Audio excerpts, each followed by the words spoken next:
Take off your mask. Now. Alessandra was a disfigured and cursed debutante. Would this man be able to look past her scars? Her story started like this. Alessandra's stepmother slapped her across the face just because she wanted some food. Please give me some food, Mother. I'm so hungry.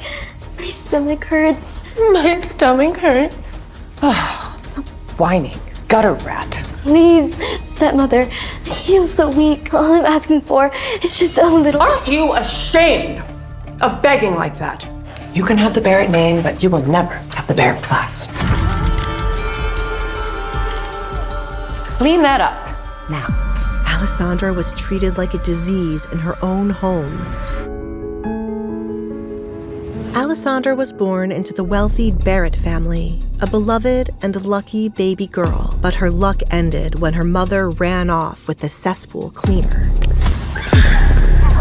And her life only got worse when her father, Desmond Barrett, remarried the evil Katrina, who had an even more evil daughter, Kate. And now, Kate had taken Alessandra's place as the pride of the Barrett family. Aw, don't cry, sister. I snuck you some food. Come on, I'll bring you to it. That's where you belong, you filthy vermin, in the cesspool, like your mother. I mean, she did run off with the lowlife after all. Don't speak about my mother. Haven't you heard, Alessandra? I can do whatever I want around here. It only took Alessandra a moment to realize Kate was wearing spiked jewelry. Ow! Oh, my mother! Alessandra attacked me. I had to defend myself. She's a monster.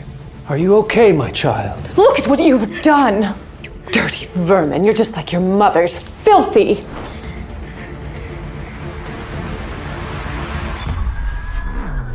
Look at her face. People say Desmond Barrett tortures his own daughter. The last thing Baron Desmond wanted was a public scandal. Such a nuisance. Just like her mother, always causing trouble. Why do we even keep her around? The reason was simple. Alessandra's mother left her fortune and the Barrett estate in Alessandra's name. I've explained this to you 100 times. If we kick out Alessandra, we'd lose everything. Well, I refuse to look at her mangled face. What do you want me to do?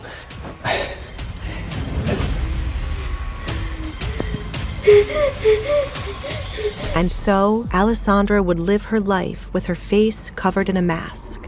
Haven't you heard? Her mother put a hex on the girl. Anyone who gazes upon her face dies.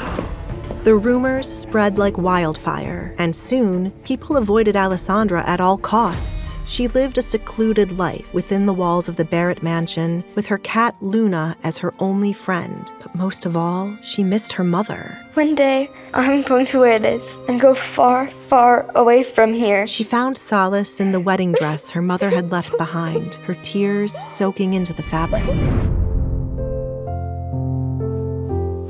See, Mother? Your wedding dress wouldn't look half bad on me. Just needs someone who could stand to marry me, right, Luna? Even though Alessandra was older, so was her bully.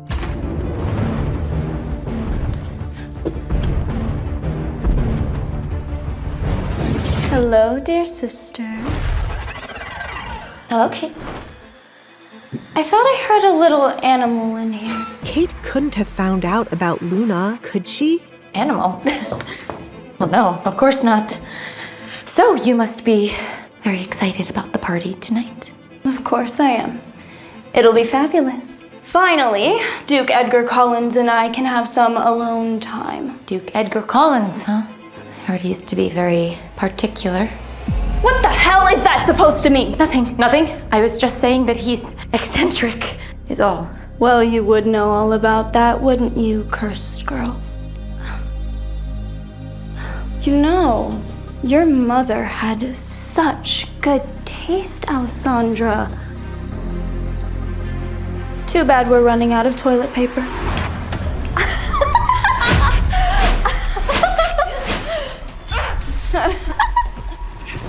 You bitch! That was my mother's, and it was the only thing I had left of her.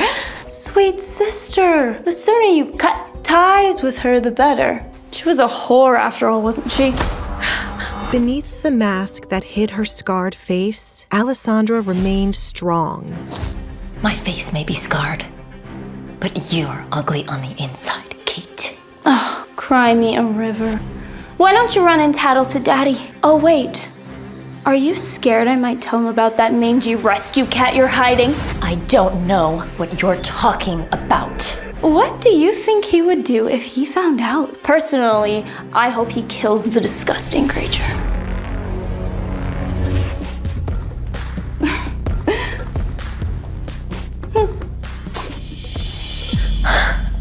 One day, I will escape this place. Oh, you will never do that, freak. You're not going anywhere. You will die in this castle all alone. I'll send up some table scraps after the party. Toodaloo, sister. Luna, my mother's dress is all ruined. No, Luna. Her father and stepmother Katrina hated cats and all animals. Alessandra couldn't afford them to see Luna wandering around. I won't let them hurt you, Luna. Alessandra knew that if she were ever caught outside her room, they would punish her. She had to be careful. Alessandra, what are you doing out of your room? But she wasn't careful enough. Tonight is one of the most important nights this family's had in ages. Kate must impress the Duke, and I cannot afford to have anyone seeing you. Do you understand me? Yes, Father, I will go back to my room. Alessandra spotted her cat just past her father. She stiffened, hoping not to arouse any suspicion. I still curse your horrid mother for leaving you with me as a burden. And unless you want to go hungry for the rest of the week, I suggest you don't show your face again.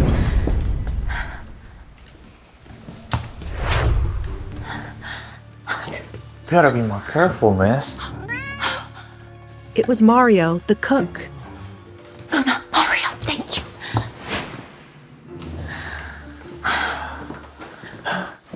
Come with me before anyone sees you. Alessandra, what are you doing here? Huh? I don't want you getting in trouble. Mario was the only person who was still kind to Alessandra, or at least, that's what he wanted her to believe. I know. My goodness, it's busy in here today, huh? Yeah, no idea. The whole castle had lost their minds over the arrival of Duke Collins. The staff had never seen a party so big for one single person. Oh, trust me, I know. All of the girls are basically fighting for a chance to be the Duke's bride. It's ridiculous. You sound a little jealous. Maybe it's you who wants to get married? Yeah, right. Like there's a man out there who could see past my scars. Hey, you'd be surprised. This kind remark made Alessandra blush. No one ever saw anything in her, apart from her scars. The only use I have of a husband is to take me as far away from this castle as possible. Well, I, for one,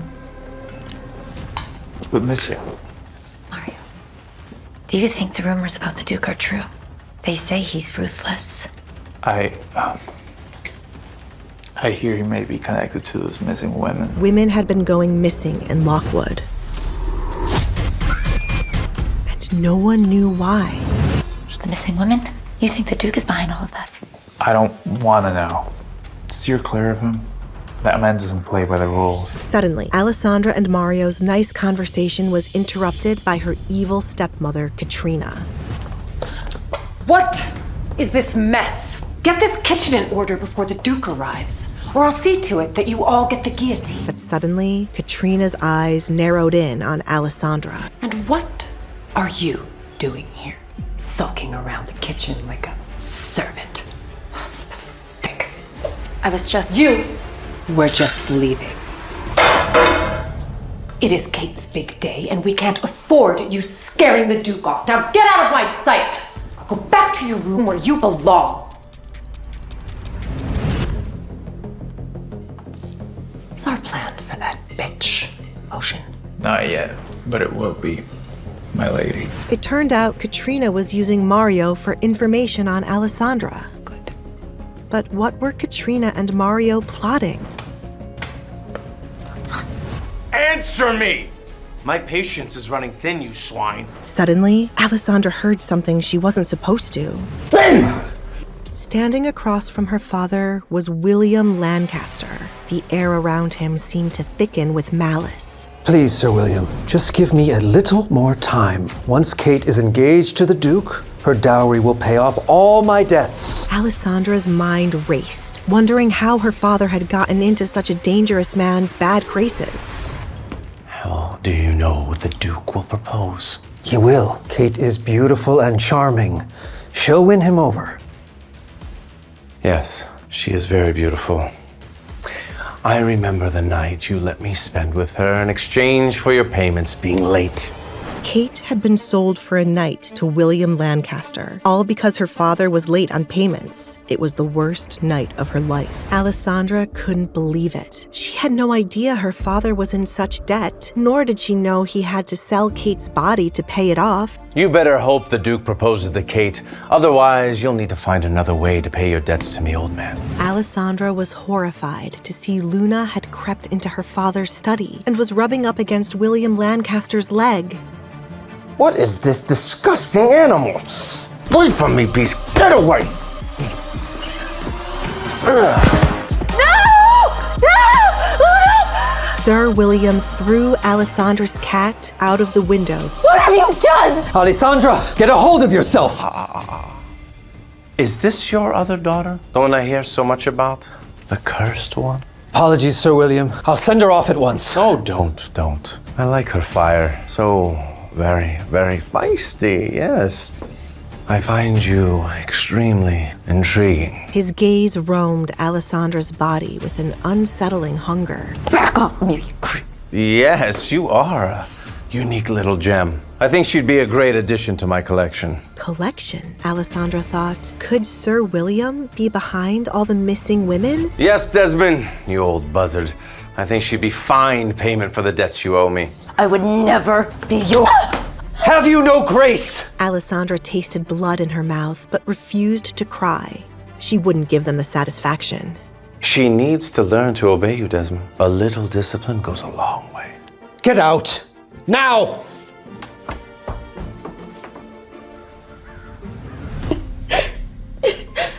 I'm so sorry, Luna. I should have protected you from those monsters. I only wish that they would have thrown me out the window, too. So I could have left this place. Alessandra needed a plan, an escape plan, but suddenly she heard a grand carriage pulling up to the castle. A man stepped out, tall, broad-shouldered, with an authority that seemed to command the very air around him. It's Duke Edgar Collins. Why am I here again? Why, to find a wife, Your Grace. As per the king's orders. Even from this distance, Alessandra could see the irritation on his face. Screw the king. I'd rather marry my horse. I'm only here to get more information about these missing women, Alfred, not love. But, sir... Do not but sir me, Alfred. I do not have time for love and affection, and I do not desire to get married, ever. Duly noted, sir. Now, shall we? We shall. No wonder the Duke looked irritable. He was being paraded about like a show pony. He's not looking for a wife. He's trapped. Suddenly, Alessandra's plan came into motion. Back in the courtyard, Edgar was steeling himself for what awaited him on the other side of the door. Kill me now, Alfred? He had only just arrived, and already Duke Edgar's patience was running thin. Duke Collins, may I present my beautiful and young daughter, the finest jewel in all the land. He may have been the most eligible bachelor in town, but he was a man of principle and was disgusted by these desperate mothers begging him to marry their daughters as if they were farm animals. Lady, are you selling your daughter or one of your cows? I beg your pardon. I am not interested. Now step aside, wench. Everyone was obsessed with Duke Edgar's wealth, and each mother eyed him like a tiger hunting her prey. Oh, Duke, I have 2 beautiful daughters for you to choose from. Neither speak much, but they will make an obedient bride. Maybe they don't speak, but it's obvious that you don't listen. I am not in search of a wife, you daft moron. Well, excuse me, but we did all understand that you were back on the market. And what absolute idiot said that? Why, the king, of course. We all heard from the Majesty himself that he couldn't wait for you to have a duchess by your side. Duke Edgar couldn't believe the king would take their rivalry this far. They played pranks on each other for years, but this was too much. The king knew how much Edgar didn't want to marry, so now Edgar knew what he had to do. Excuse me. Stop the music. I'm going to say this one time and one time only. All of your daughters are horrid little whores, which makes you all horrid little pimps. I am not seeking a bride. I bid you a good evening. You may resume the music.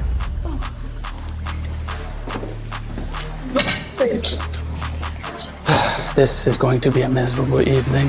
As the Duke was ready to leave early, he spotted someone he wanted to speak with. Oh, Duke Edgar, welcome to my home. Excuse me. Thank you. But it wasn't Kate. Oh, Your Grace. It is an honor to have you join us at this quaint little gathering. William, I didn't know that this party came with a pest infestation. Sir William Lancaster was a snake, a creepy lowlife who made antagonizing others a royal sport. Always the charmer, aren't you? That the charm you're going to use to win over a wife? A wife is what brought you to this den of desperation, is it not? You would know everything about desperation, wouldn't you, Lancaster? The Duke was implying that William Lancaster was behind the string of abductions. Do you really believe that I don't think that you're behind these missing women? That you don't have trinkets locked in your basement for your own amusement? I despise that accusation. I'm simply a collector of companionship, nothing more.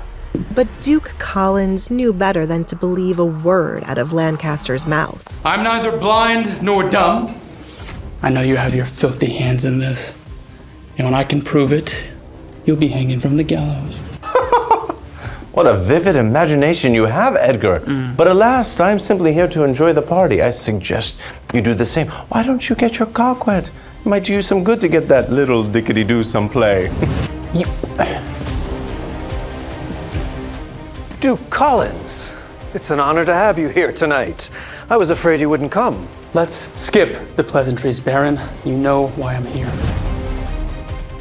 Yes, of course I do, Your Grace, but what kind of host would I be without offering you a drink first? I don't want a fucking drink. Baron Desmond had sent Duke Collins a note, claiming he had information about the missing women. Had he wasted the Duke's evening and baited him with a false promise? Now, either you have something useful to tell me, or I'm going to make you regret for wasting my time. Baron Desmond's eyes darted around the room, clearly desperate to avoid a scene. Yes, of course, Your Grace. I'll fetch it upstairs. Good.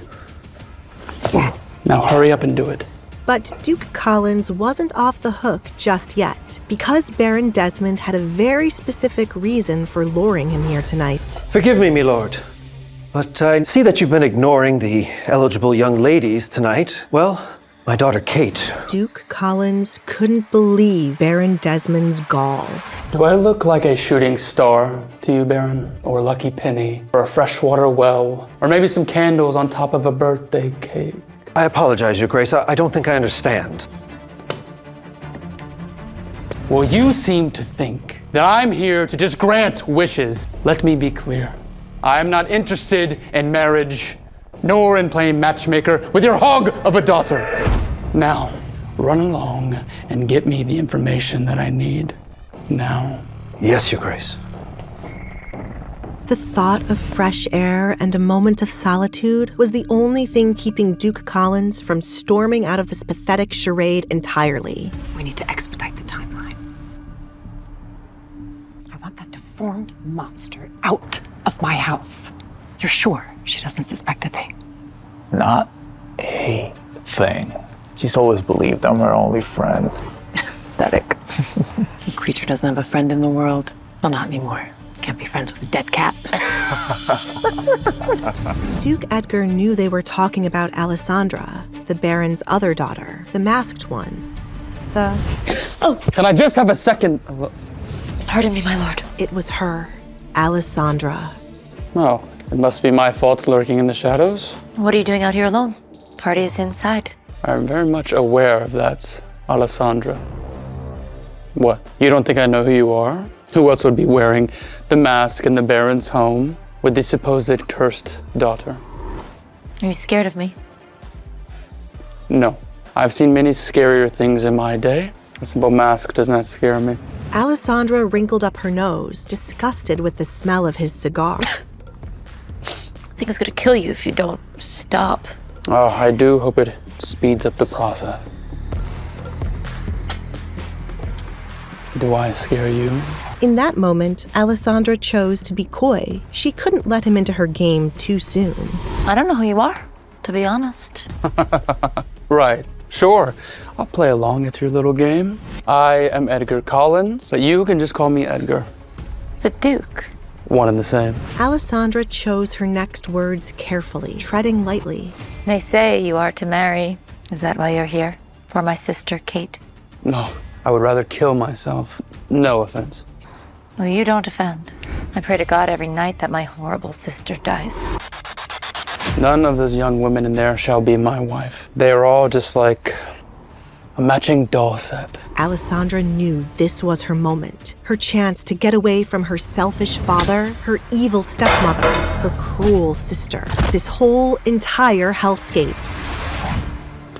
And what about me?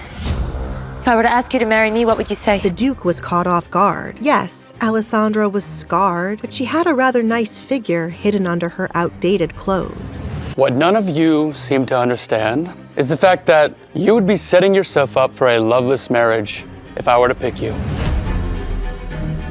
What if it's not love that I'm after? You'd fall for me. I doubt it.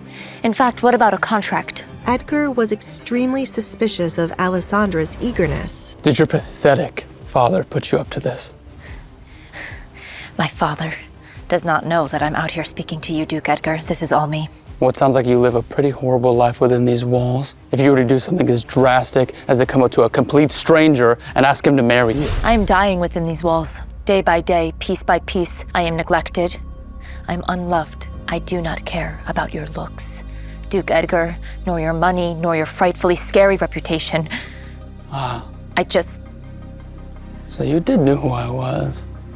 Please, I only wish to leave this place and never look back. Edgar started to believe Alessandra. Still, he wasn't looking to entertain the idea of being married to her just yet. What are you offering then? Because you, as a businesswoman, are awfully verbose. The king wants you to marry. You wish to piss off the king? Yes. So marry me and get him off your back. Suddenly, Edgar realized he may have underestimated Alessandra. It is not hard for me to get an actress to play my wife. If it were so easy, you would have done so already. We're old friends, the king and I, since childhood. We used to play these games back and forth, but he's taken it too far this time. Mess with him right back. Choosing a wife like me would surely drive him mad with confusion. You know, you're not like the rumors say, reclusive and simple. You're smart. And you are said to be a monster, yet you seem human to me. I do what I must to survive, and I do not have time to waste. But against all odds, this offer was intriguing. Wait. I will accept your terms, but I do have a few of my own. I'm listening. First, you remove the mask. But I... Do not tell me that you are cursed. Only children believe children's tales. No, it's not that. It's Besides, I am going to see you bare on our wedding night, so I find it only fair that I get to see your face now. Take off the mask now. What is behind Alessandra's mask? Can Duke Collins look beyond her scars? Alessandra Baird, eh? Interesting. Very interesting. What was that?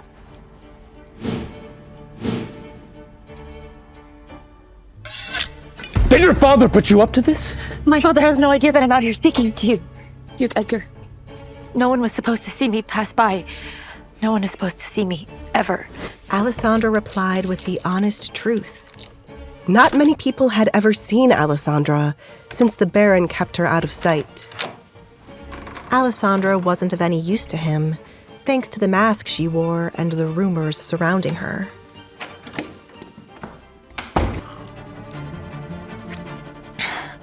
I do what I must to survive.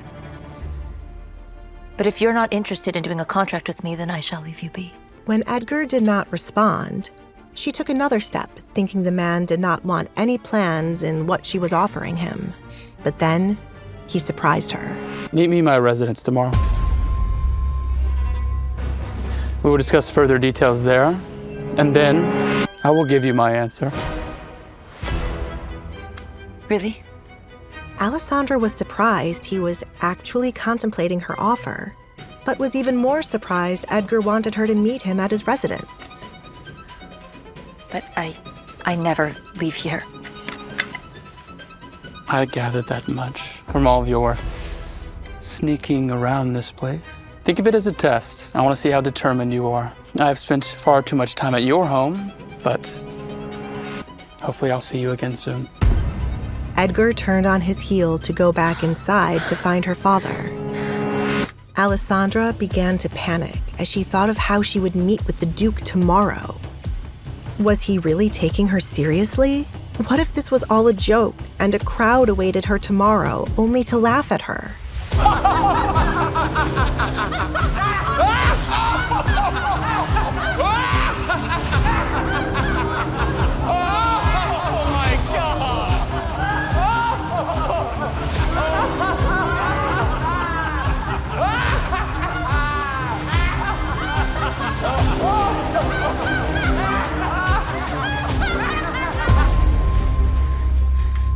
We shall see each other tomorrow.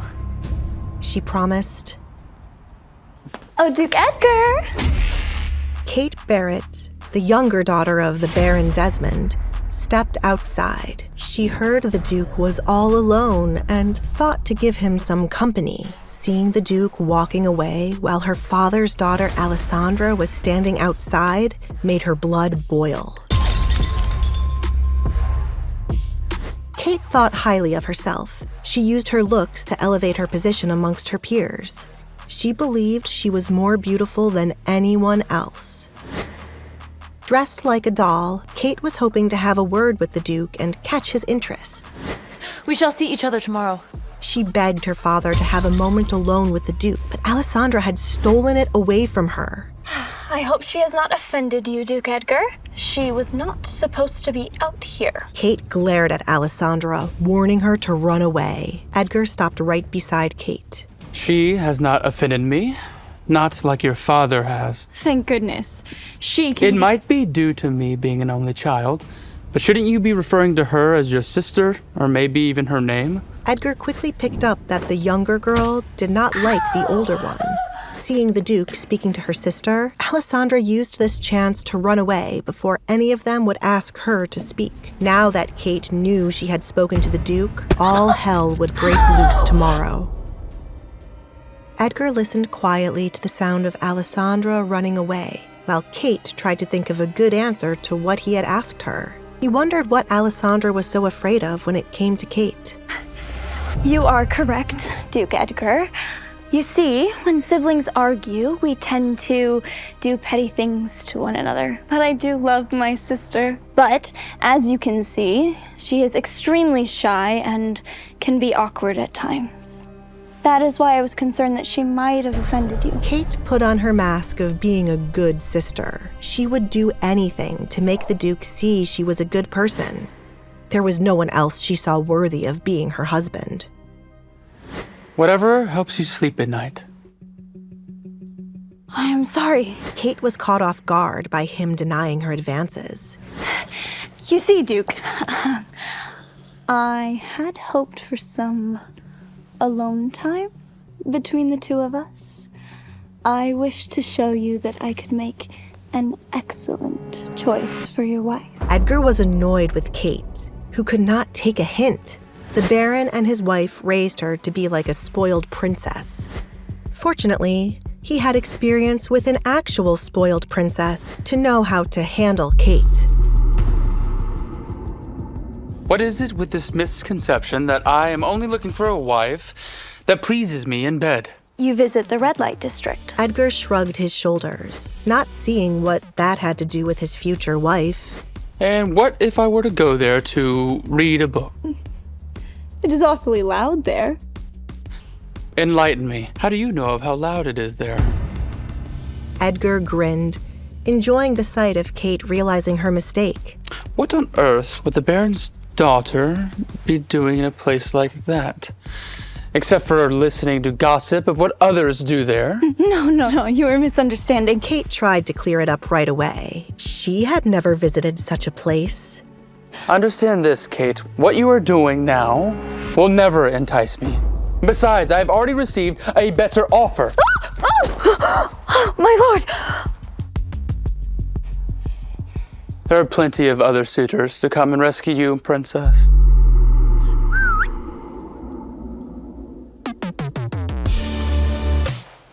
Excuse me. Edgar left Kate behind, both utterly confused and embarrassed. No, go away! Nobody humiliates me like that. No one!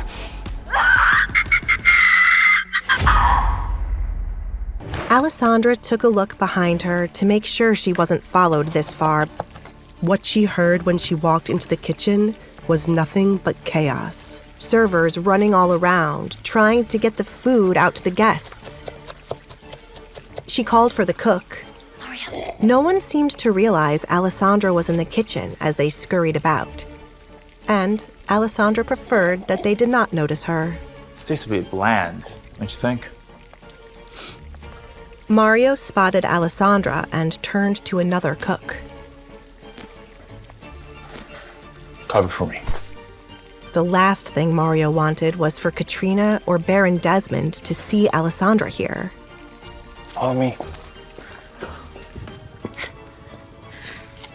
They did not deliver my food. Mario closed the door behind them, releasing Alessandra's hand now that they were outside. It's that witch's fault. The Barretts had recently laid off half the staff. There were not nearly enough workers to get the daily tasks done. And now, Baron Desmond and Katrina were hosting a massive party. Mario was frustrated and exhausted. He wondered why they suddenly wanted to have this many guests over. Duke Collins is looking for a wife, haven't you heard? Mario scoffed upon hearing this. So that's why. They're throwing a whole party just for Kay to meet the man. I can only imagine she's like a fly bothering him right now. I've spoken to him. With the Duke? About what? Mario did not see any reason for Alessandra to meet with such a man. He heard many stories concerning Edgar. Allie, there are many bad stories about him. Well, there are many stories about me and my mask. Do you believe those? She asked, although she knew the answer. She was in no position to listen to rumors about others when the ones about herself were false.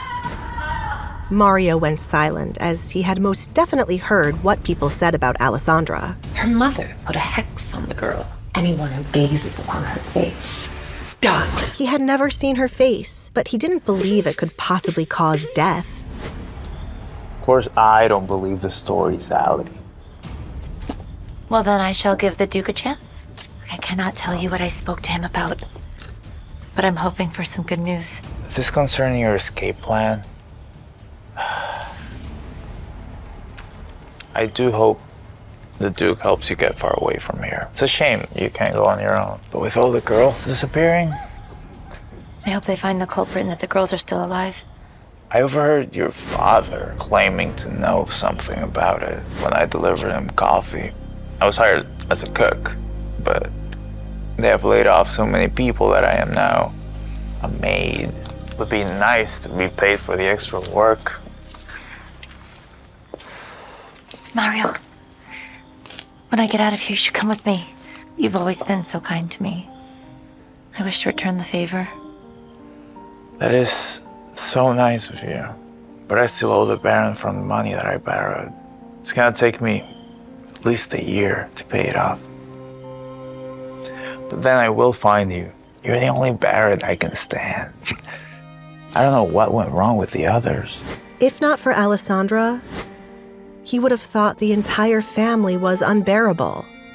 Mario, I have a favor to ask. Well, two. I am not close with the coachman, but you are. Will you speak to him about taking me somewhere tomorrow without telling my family about it? He might be scared of me and run away before I get to speak to him. Mario was the only person she spoke to like this, as he did not believe the rumors about her killing people after they saw her face, or the rumors of her actually being a ghost. That won't be a problem. I take it this trip has something to do with the Duke. I am wary of him, Alessandra. Even if you don't want to believe the rumors before meeting a person, there are still things that you need to keep in mind and be cautious of. Mario was not a fan of Edgar. I will take your advice, and I will be cautious. Besides, I have my trusty little knife. She took a small knife out from the pocket of her dress. Mario had stolen it a while ago and gave it to Alessandra as protection. If he tries to do anything, then bang. Be reminded, this is a knife, not a pistol. Now, what was that second favor you wanted to ask? But someone inside the kitchen suddenly yelled out.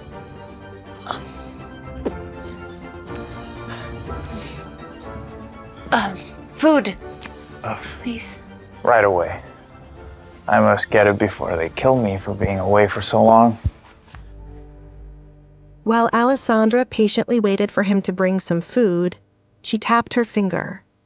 Following the rhythm of the faint music coming from inside the home was a song her father loved so much that he played it at every party he hosted. She closed her eyes to imagine what it would be like dancing around to the music, having small talk with others, and enjoying the food prepared. If only she did not have to wear a mask, and the rumors surrounding her didn't make everyone back away in fear when she showed herself. She could be free. She could be... I got you a little bit of everything. Mario returned with a plate of food and a jug of something to drink. But upon opening her eyes, Alessandra was met with the reality that she would spend the night alone with her kitten. But suddenly, Alessandra heard a sound at the front gate. Open up, Barrett! You got debts to pay! Alessandra's father did not enjoy his wealthy guests peeking around his mansion. Perhaps we find the party ourselves, gentlemen. Stop! I mean, welcome, good sires. Allow me to guide you to the ballroom. Hiding something, are you, Baron? For somebody like you who owes money to more than half of Lockwood, can't say I'm surprised. Where did you get the money for such a lavish affair? Please, allow me to guide you to the ballroom. Alessandra knew far too much about the trouble her father was in.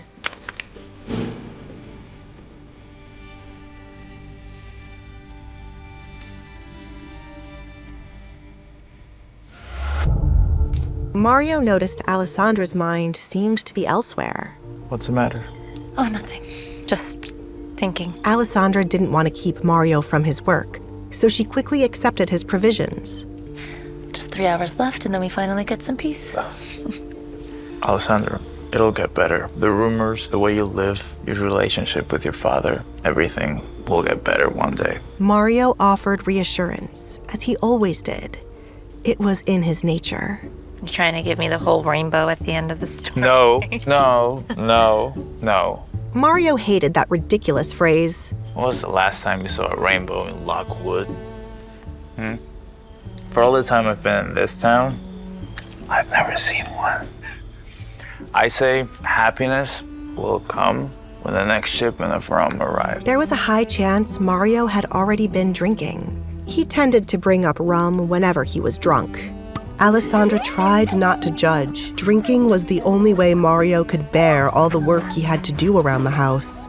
And it seemed he wasn't the only one enjoying copious cocktails tonight. What? Makes me happy. I slipped you the good stuff.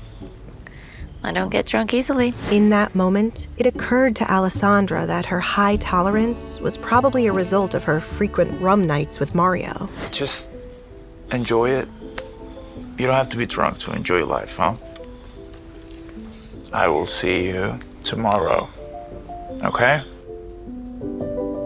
Mario had gotten in hot water for leaving the kitchen while on the clock before. He couldn't risk it happening again. Okay. The talk with Mario was enough to brighten Alessandra's mood and reassured her that her meeting with the Duke tomorrow would finally get her freedom from her family.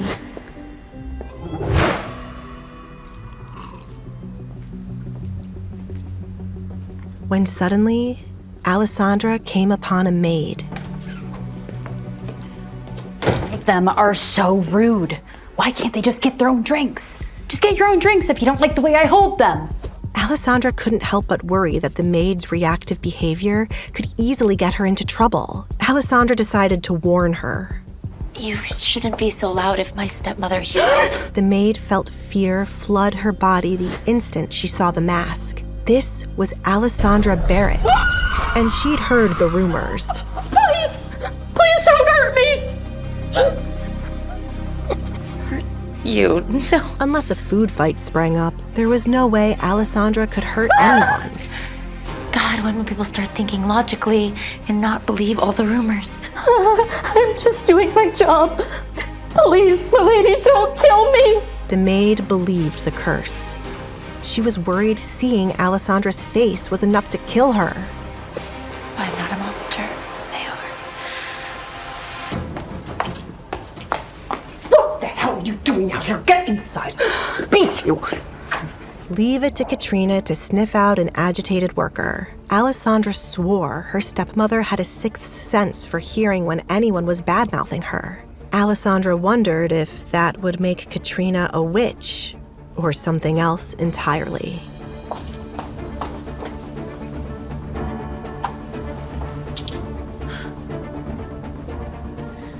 Maybe she fell from the sky. Alessandra finally returned to her lowly quarters. Her father would never let his guests wander here for fear of gossip. Knowing she was fully alone now, Alessandra could finally dance freely to the music that wafted from the ball. All she was missing was a fancy dress and a partner.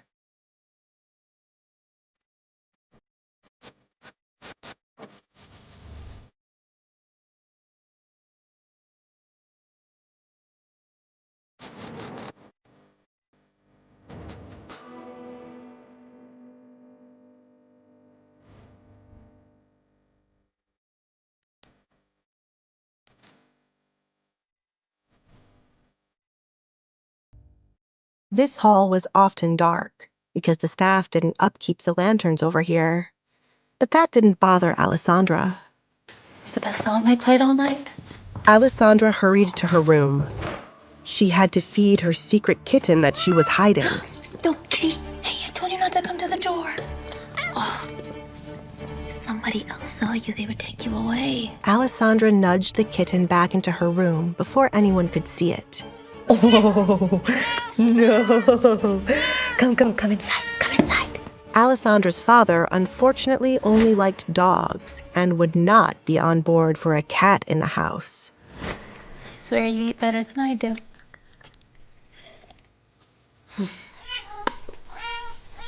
Okay, fine. Here you go, kitty. Here you go, kitty. Not there. Look at that. Oh, there you go. With the kitten distracted and the door closed, Alessandra could finally eat in peace. Without her mask on, she was free. There was no one around to criticize her. As she ate in silence, she felt a sudden anticipation for tomorrow's talk with Edgar. She wished tomorrow would come sooner. Hopefully I'll see you again soon. But someone close was getting suspicious of Alessandra. You're hiding something, stepsister? And I'm going to find out what it is. Alessandra woke feeling more tired than usual. Milady, breakfast is here. Suddenly, Alessandra remembered her conversation with the Duke the previous evening. It was very possible today was the day her life would change forever. Milady? What is she still doing here? Normally, the maid would just knock and leave quickly out of fear. Now, she was practically begging her to come to the door, which meant someone else was out there, impatiently waiting.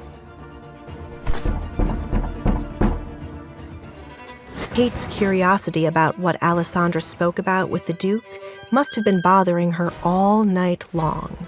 Though Alessandra was tempted to make Kate wait longer, now was not the time. If she wanted to see the Duke later, she'd need to play the role of dutiful stepsister. I'd be nervous too if I had Kate breathing down my neck.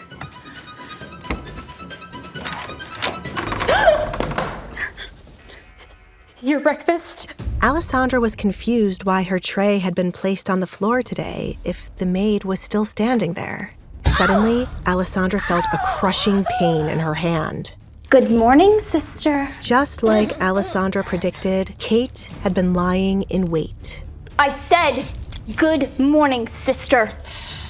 Good morning, Kate.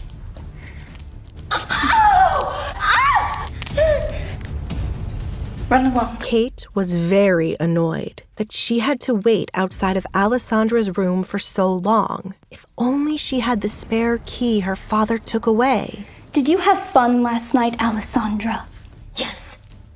Yes? Kate detected boldness in Alessandra and hated it. Just because you ran into the Duke last night, you think you had fun? No, it's not that. I had fun in my room last night. The music reached my room. Is that so? Tell me, what did you discuss with the Duke last night? Kate needed to confirm with her own ears nothing serious had happened between the Duke and Alessandra. She'd be humiliated if it turned out he'd taken an interest in Alessandra and not her. I did not notice him standing there as I was passing by. He called my name when I failed to address him, and then he scolded me, and then you arrived. Kate wasn't ready to accept this was the full story. What else? He spoke about marriage and about you as an option. Nothing more, I swear. Alessandra couldn't stand the pain, but Kate was still deciding if she believed her stepsister. Kate freed Alessandra's hand. She was pleased Edgar had spoken about her, but she wondered. Why on earth was he playing so hard to get last night when the two of them walked back into the party? Of course he spoke about me, but who would want to speak to you, freak? In any case, you shouldn't have shown him your face yesterday. What if he'd thought himself cursed and then came after us in anger? What would you have done then, freak? Do you think you would have been safe? No! Kate pushed every ounce of her force into Alessandra's hand to hurt her as much as possible. Then stay in your room, you miserable... Kate, stop it this instant! Desmond Barrett was hardly shocked to see his youngest daughter hurting his eldest. But father, The Duke saw her last night, and they spoke.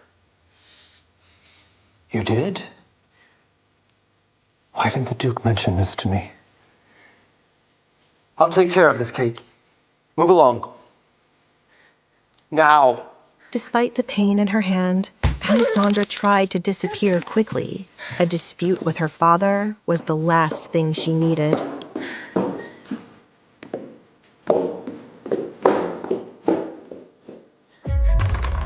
Alessandra, tell me what happened last night between you and the Duke. And why were you out of your bedroom? You know we were having a party. What if someone had seen you?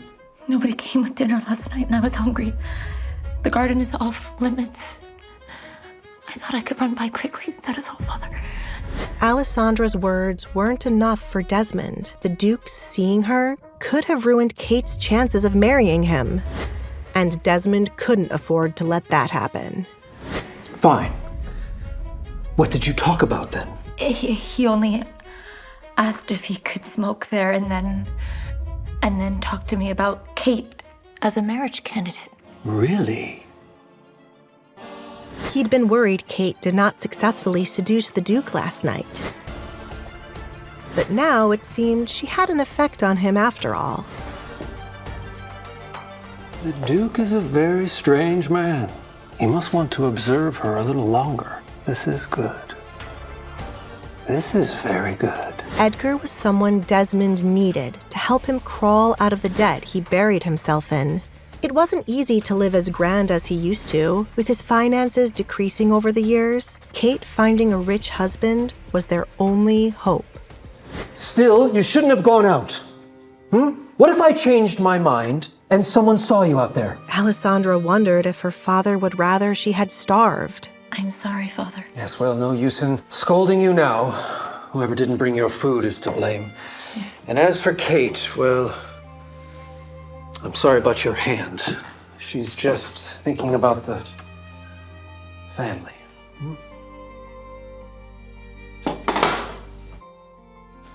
We could be easily ruined by Edgar.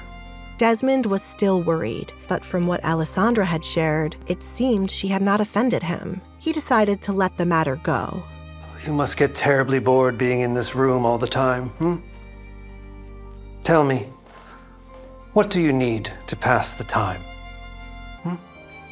Tell your father, and I shall go fetch it. Well, now that you should ask, I've run out of things to paint. I wish to paint the town. Could I possibly take an outing to explore new landscapes? I promise I won't let anyone see my face. Desmond knew Katrina would never agree with this, but if they kept Alessandra locked away, she would try to leave her bedroom more. He concluded that it was best to give her a little bit of freedom, especially after what Kate did. Promise me, you won't leave the carriage. Alessandra feared she might go to hell for lying. I promise. I would never lie to you, Father. But miraculously, he seemed to believe her. Alessandra's plan was underway, but would she be able to keep her nerve?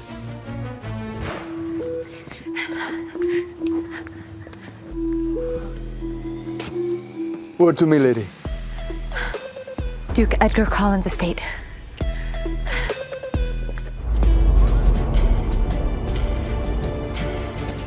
Young master, your breakfast. Alfred found it odd that the Duke was not seated at his desk as he normally was.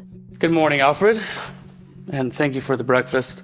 Has anyone come to see me this morning? Are you expecting someone, sir? Should I prepare breakfast for them? As a little boy, the only times Edgar would look out the window were to look for his mother, so he'd know when to get out of her way. I am not entirely sure. I extended an invitation to someone last night, but she has yet to arrive. Duke Edgar was curious to see if Alessandra really would visit him. She was never seen out in public, so her coming all the way here to make a marriage contract with him was an intriguing prospect. A woman? Visiting in broad daylight? And what are you trying to say? That I am some sort of whore? Yes. Duke Edgar found Alfred's honesty amusing. Had it been anyone else, Duke Edgar would have sent them out, but Alfred was a longtime friend and father figure. I am not. And you need to refrain from speaking of such things if she were to arrive, because who knows, she might become the lady of this house. What? Why are you acting like it's such a surprise if I were to get a wife? Your exact words when the king suggested that you marry were, I'm never fucking getting married. I'd rather throw myself off the roof and die. But perhaps I misinterpreted those words. Apology. You know, Alfred, I sincerely believe that I inherited my dramatic nature from you. And I do not plan to get married. Just the woman last night, she was so intriguing. And it would piss off the king and ward off anybody from surrounding me. I do not understand. How could the lady's coming piss off the king and ward off others? It will be self-explanatory if she were to come today. So if a Barrett arrives, you let them in. Anyone but the father. A Barrett? As in Kate Barrett? This was not who Alfred had in mind to be Duke Edgar's wife. Pray tell, did you have a drink last night at the party, Edgar? I stepped out for a quick smoke. A smoke, you say? Excuse me, while I check on all your cigars. What the fuck for, Alfred? Duke Edgar wondered why Alfred seemed to think he'd been drugged. If you think that Kate Barrett to be intriguing... Oh, are you crazy? Look, the Baron has another daughter, Alessandra Barrett. The older one? Thank heavens! And you are aware of the rumors concerning her, right? Anybody is better than Kate Barrett in my book. However, we do not know for sure if Miss Alessandra will even arrive. How long has it been since... Something was definitely amuck outside, but what exactly was it? Alfred opened the door to find a maid, seemingly scared, handing him a paper before going back to her duty. Someone's seen a ghost. Alfred started to read the paper. Oh my. It appears we are in for a surprise, sir. The Lady Alessandra Barrett wishes to have an audience with you. Duke Edgar was pleasantly surprised Alessandra had come, and earlier than he'd expected.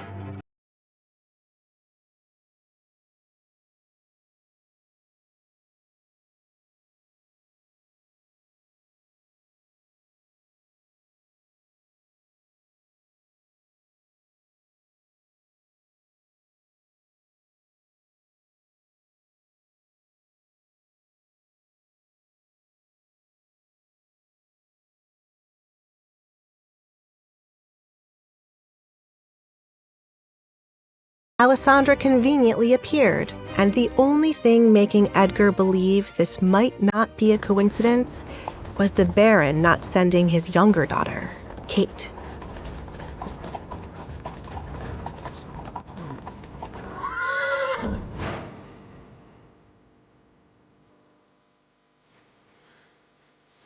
Thanks to Mario's talk with the coachman, nothing about this visit would be mentioned to Alessandra's father. This is huge. No wonder he's the biggest catch to get married. Duke is filthy rich. Whew.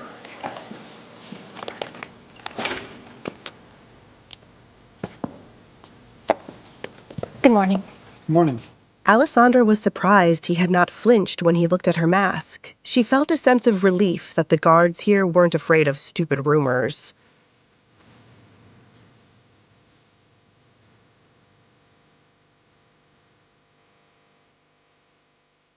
Moments later, the large doors of Edgar's home opened up, revealing a man in butler clothes. Welcome, Alessandra Barrett. The Duke is expecting you. Alfred made sure not to stare at her mask, so as not to be rude. He made a mental note to tell the other workers to do the same. Good morning. Nice to meet you. Alfred was happy to shake Alessandra's hand. It was rare for Duke Edgar's guests to greet him like this, but Alessandra did it without a second thought. Come. I'll lead the way. And so, Alessandra followed him into the estate. The Duke's home took Alessandra's breath away.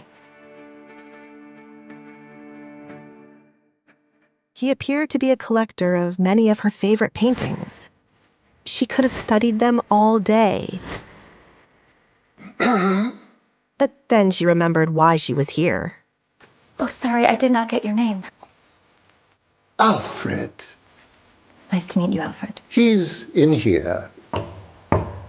Alfred did not know how Edgar and Alessandra had gotten to the point of wanting to marry one another, but he could tell how nervous she seemed. He smiled to ease her fears. After all, he was starting to like having her around.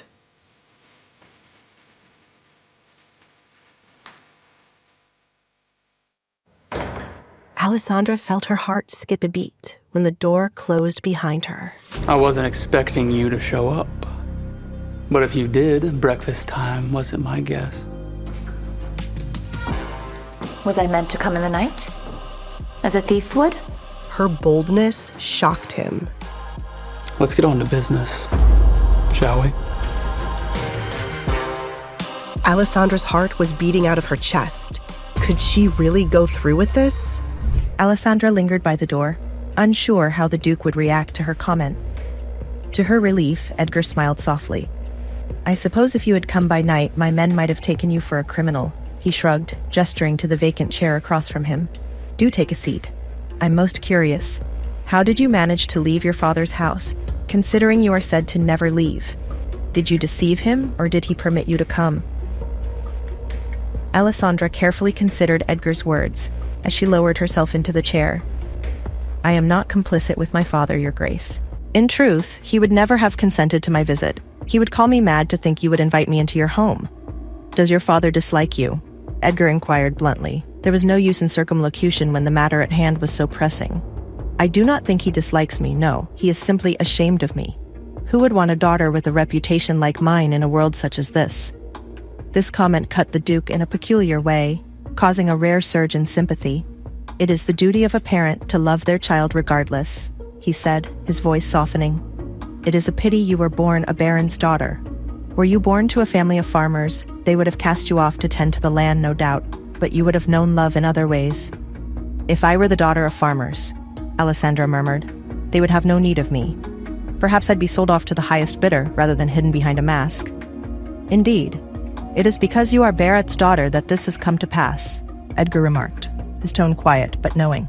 In high society, jealousy is a common ailment, particularly among young women. Alessandra did not argue, conceding his point with a brief nod. Someone must have envied you greatly. I can see that now, Edgar continued. But tell me, why would one who has spent most of her life in hiding seek to marry someone as public as myself? Someone constantly in the spotlight? Truthfully, Your Grace, Alessandra said, her voice almost apologetic. I never intended to ask you about marriage. It was merely a thought that slipped from my lips. I was searching for someone to marry, but I never imagined it would be someone of your stature. She took a breath and continued more earnestly.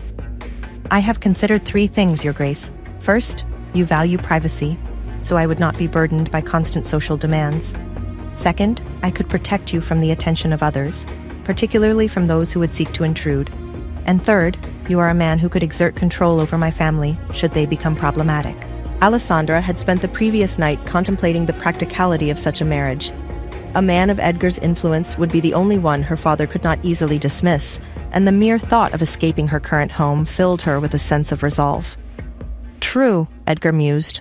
I do prefer my privacy, though there are some occasions when social obligations are unavoidable. Family events or functions for business. How could I attend without my wife?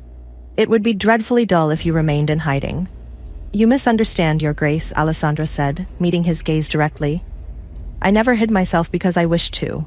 I did so because I was forced to. I would love to see the world, to attend parties, to dance and be seen. My confidence may be lacking, but I do not wish to live in the shadows anymore. Edgar observed her for a moment, a faint hum of contemplation escaping his lips. He murmured. A week ago, I would not have entertained such an offer. But today I find myself curious. Let's see where this leads. He placed a paper before her, the elegant edges of the stationery catching the light. What is this? Alessandra asked, her gaze moving from the paper to him. A contract, Edgar said smoothly. If we are to proceed with this arrangement, it must have terms and conditions naturally. He He pushed the paper, ink, and a quill toward her. "Shall we begin?" Edgar asked, his expression unreadable. Alessandra's pulse quickened. She had not expected him to agree so readily. "Is this too easy?" she wondered, her mind racing. She had thought he might question her further, test her more thoroughly. "What are you waiting for?" Edgar's voice broke her reverie. "Do you not trust me, Alessandra?" "Of course," she said, reaching tentatively for the quill. "Then sign it and be free." This was her chance, to leave all the torture behind. Alessandra gasped as Edgar's fingers suddenly wrapped around hers before she could touch the paper. "What happened to your hand?" he asked, his gaze sharp. He examined the redness around her knuckles, then looked at her other hand, which was unmarked. "Did you injure it?" "It's nothing," Alessandra muttered, quickly pulling her hand from his grasp. "It is something," Edgar insisted. "Now that you will be my wife, I do not take kindly to anyone hurting those I care about. Name the person, and I will see them punished." Alessandra hesitated. "It was an accident, Your Grace. Just Edgar," he corrected. "See to it that there are no further accidents while you remain at home. We will address this matter again later." His tone was resolute. Alessandra looked up from the paper. "You are not my ideal, Edgar," she admitted, her voice matter-of-fact. "So, you have a type?" Edgar asked, his tone teasing, though it seemed as though he wanted to know more. "I was hidden away, but I was not blind." "Now, shall we continue?" Alessandra asked, eager to move past the topic of affection. "Certainly," Edgar replied. "First, you must not speak of this arrangement to anyone, save for Alfred, my butler. He will act as your protector should the need arise. Secondly, we must communicate frankly and avoid letting small issues grow into larger ones. I find that sort of thing irritating." "I agree," Alessandra said, nodding. "And may I keep my mask on until I feel comfortable without it?" "That is entirely your choice." Edgar paused, his gaze fixed on her as he added, "Lastly, we must share the same bed." Alessandra's eyes widened in surprise. "Excuse me, Your Grace. Edgar." He corrected her once more, a hint of amusement in his voice. "Did you think I meant something else?" "Just sleeping, Alessandra. I meant only for sleeping." "Of course, sleeping is perfectly fine," Alessandra stammered, feeling embarrassed. She quickly looked back at the paper. "Is there anything else?" "No, we have covered the basics," Edgar replied. "Anything else can be dealt with in the future, should the need arise. Now please sign it." Alessandra paused, considering. What if someone breaks the contract? Should we not include a punishment clause? Edgar shook his head. The main point is confidentiality. If word gets out that we have entered into this arrangement, it will hurt you far more than it will hurt me.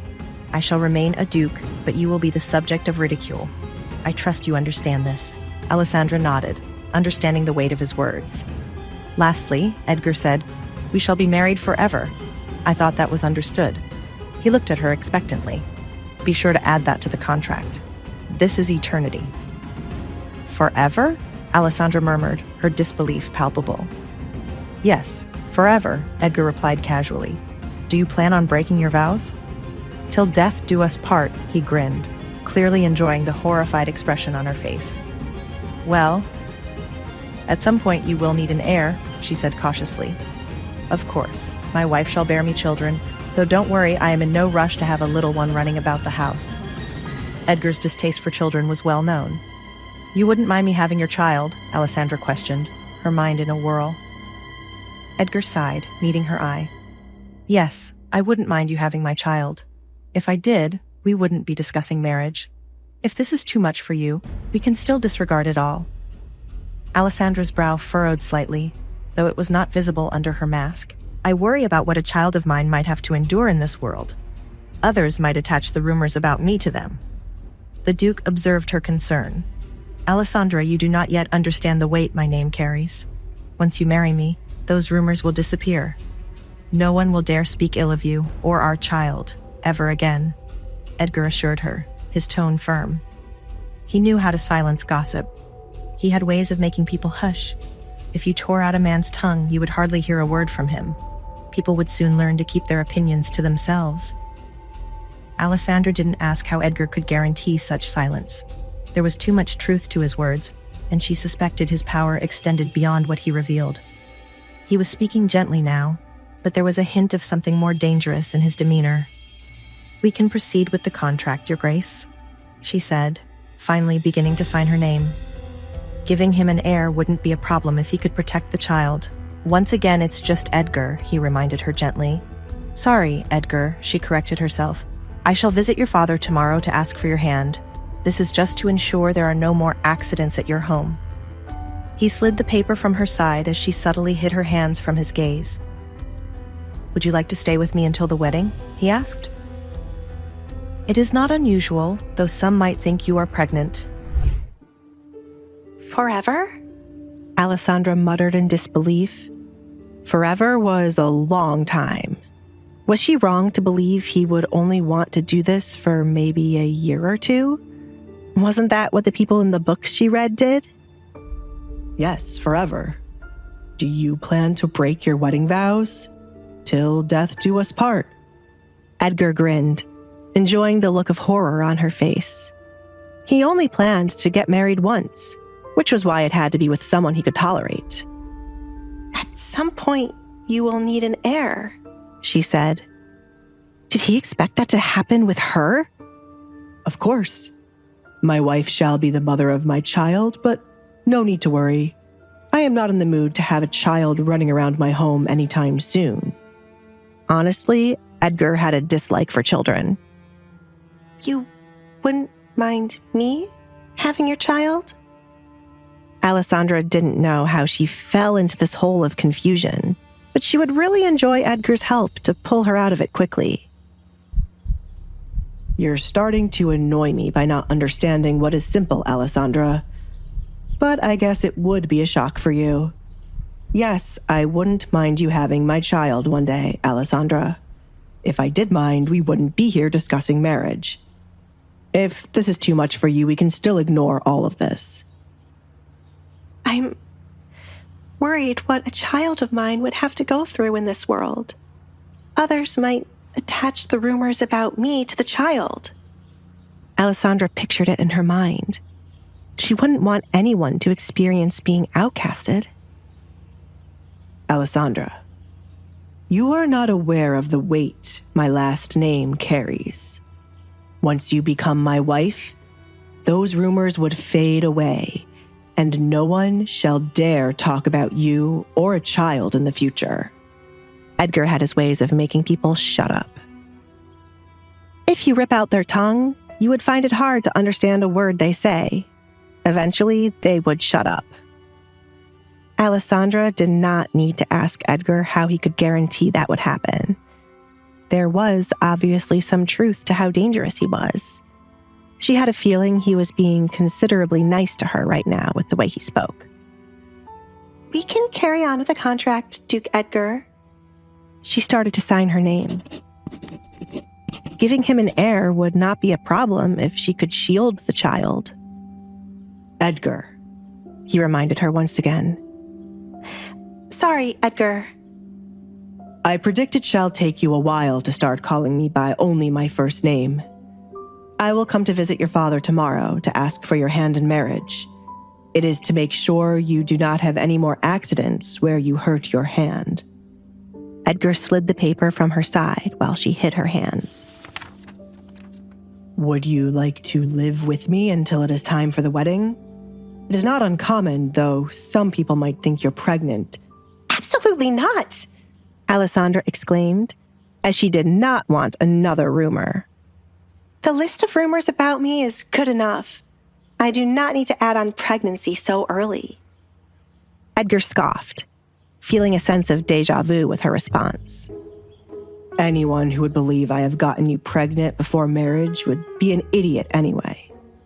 Then again, there are rumors that I sneak women into this house at night. Do you?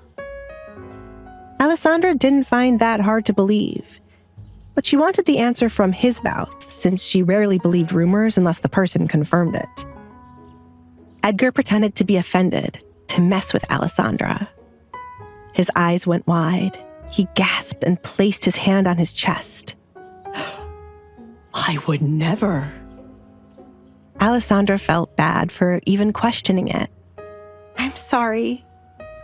But there was some truth to the rumor. I didn't sneak the women in here. They jumped over the gates and my guards caught them. One person who heard about it passed it on to another until the story changed completely. Rumors are such messy things when they are about me. There are some moments when they help me catch criminals. Right. He has been assigned to investigate cases under the king's orders, Alessandra said to herself. I shall hide the contract somewhere safe for no one to find. Now that the contract is over, have you eaten? Alfred can bring you breakfast, or have mine. I am not ready to eat with the work I have to do. I would have been done already if not for your father and his lie.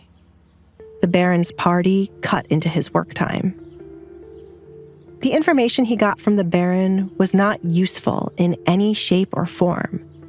It was something Edgar already knew about the missing girls. I'm sorry. My father used your name to gain a few more guests, and Kate fancies you, which was why my father felt pressured to have you there. Alessandra apologized, even though she had nothing to do with it. She cared for her father and did not wish to see his reputation falter. He loved it more than anything. After her mother ran away, it was the only thing he seemed to love, until he met Katrina. Your father, stepmother, and sister shall not gain entry to my home after we are married. I am sure by now you know the type of people they are, and if you found them to be tolerable, you wouldn't be looking to marry a stranger to get away from them, said Edgar. I don't mind. Alessandra didn't want to see her family too much starting now. I must leave now, Duke Edgar. I told my father I wanted a view of the town for me to paint, and if I do not return on time, he will be angry. I look forward to being married to you. I hope my life becomes a bit more interesting with you around, Alessandra. Come, I will walk you out. Edgar stood up from his seat. He could hardly wait for the king to find out about the woman he was marrying.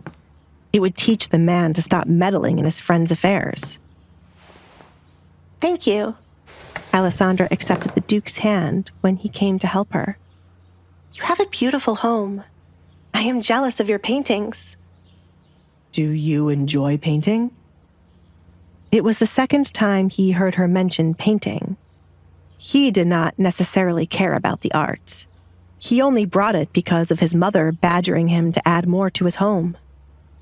I do. It is relaxing and a fun way to pass time. It takes a bit of practice, but nothing will compare to the feeling when you finally nail the look you've been going for. Alessandra was so focused on talking about paintings, she did not realize she was still holding onto Edgar's hand. Edgar did not mind it, as he liked listening to her speak so fondly about her hobby. Then I shall buy a couple of your works. What? Why? Alessandra choked up. She had never let anyone see her work for them to be able to buy any of them. I am not a professional. I should at least buy it from someone I know. I have no idea who the people are that made the art in my home. Pick out the best ones you have to be placed around my home. I shall let Alfred take down some of the ones I have placed up. Are you crazy? Alessandra asked without thinking. Why on earth would he waste money on her paintings and take down the beautiful ones he had up? No. My doctor said I am not crazy as long as I don't... Never mind. This shall be your home too. So you're free to decorate it as you see fit as the lady of this house. You should add pieces of what you like to make yourself at home, and I shall pay for it. That makes sense, Alessandra muttered, now understanding what he was doing.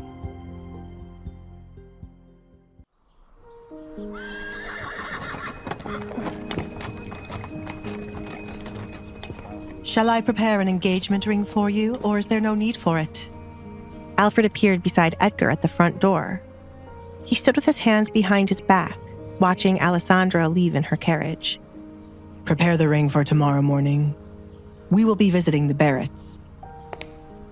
Edgar left the doorway once the carriage was almost out of his property. Make sure no one speaks of seeing her here before then. Of course. Alfred closed the door behind Edgar. Should I also be the one to prepare the gifts for her family? Cigars from my collection for the father, some kind of jewelry for the mother and daughter, and paint for Alessandra. Lots of it. I need some of the paintings taken down, as I will be buying new ones from Alessandra to be placed. Also take away some of the things in my chamber for her to have. You'll be sharing a room, Alfred exclaimed.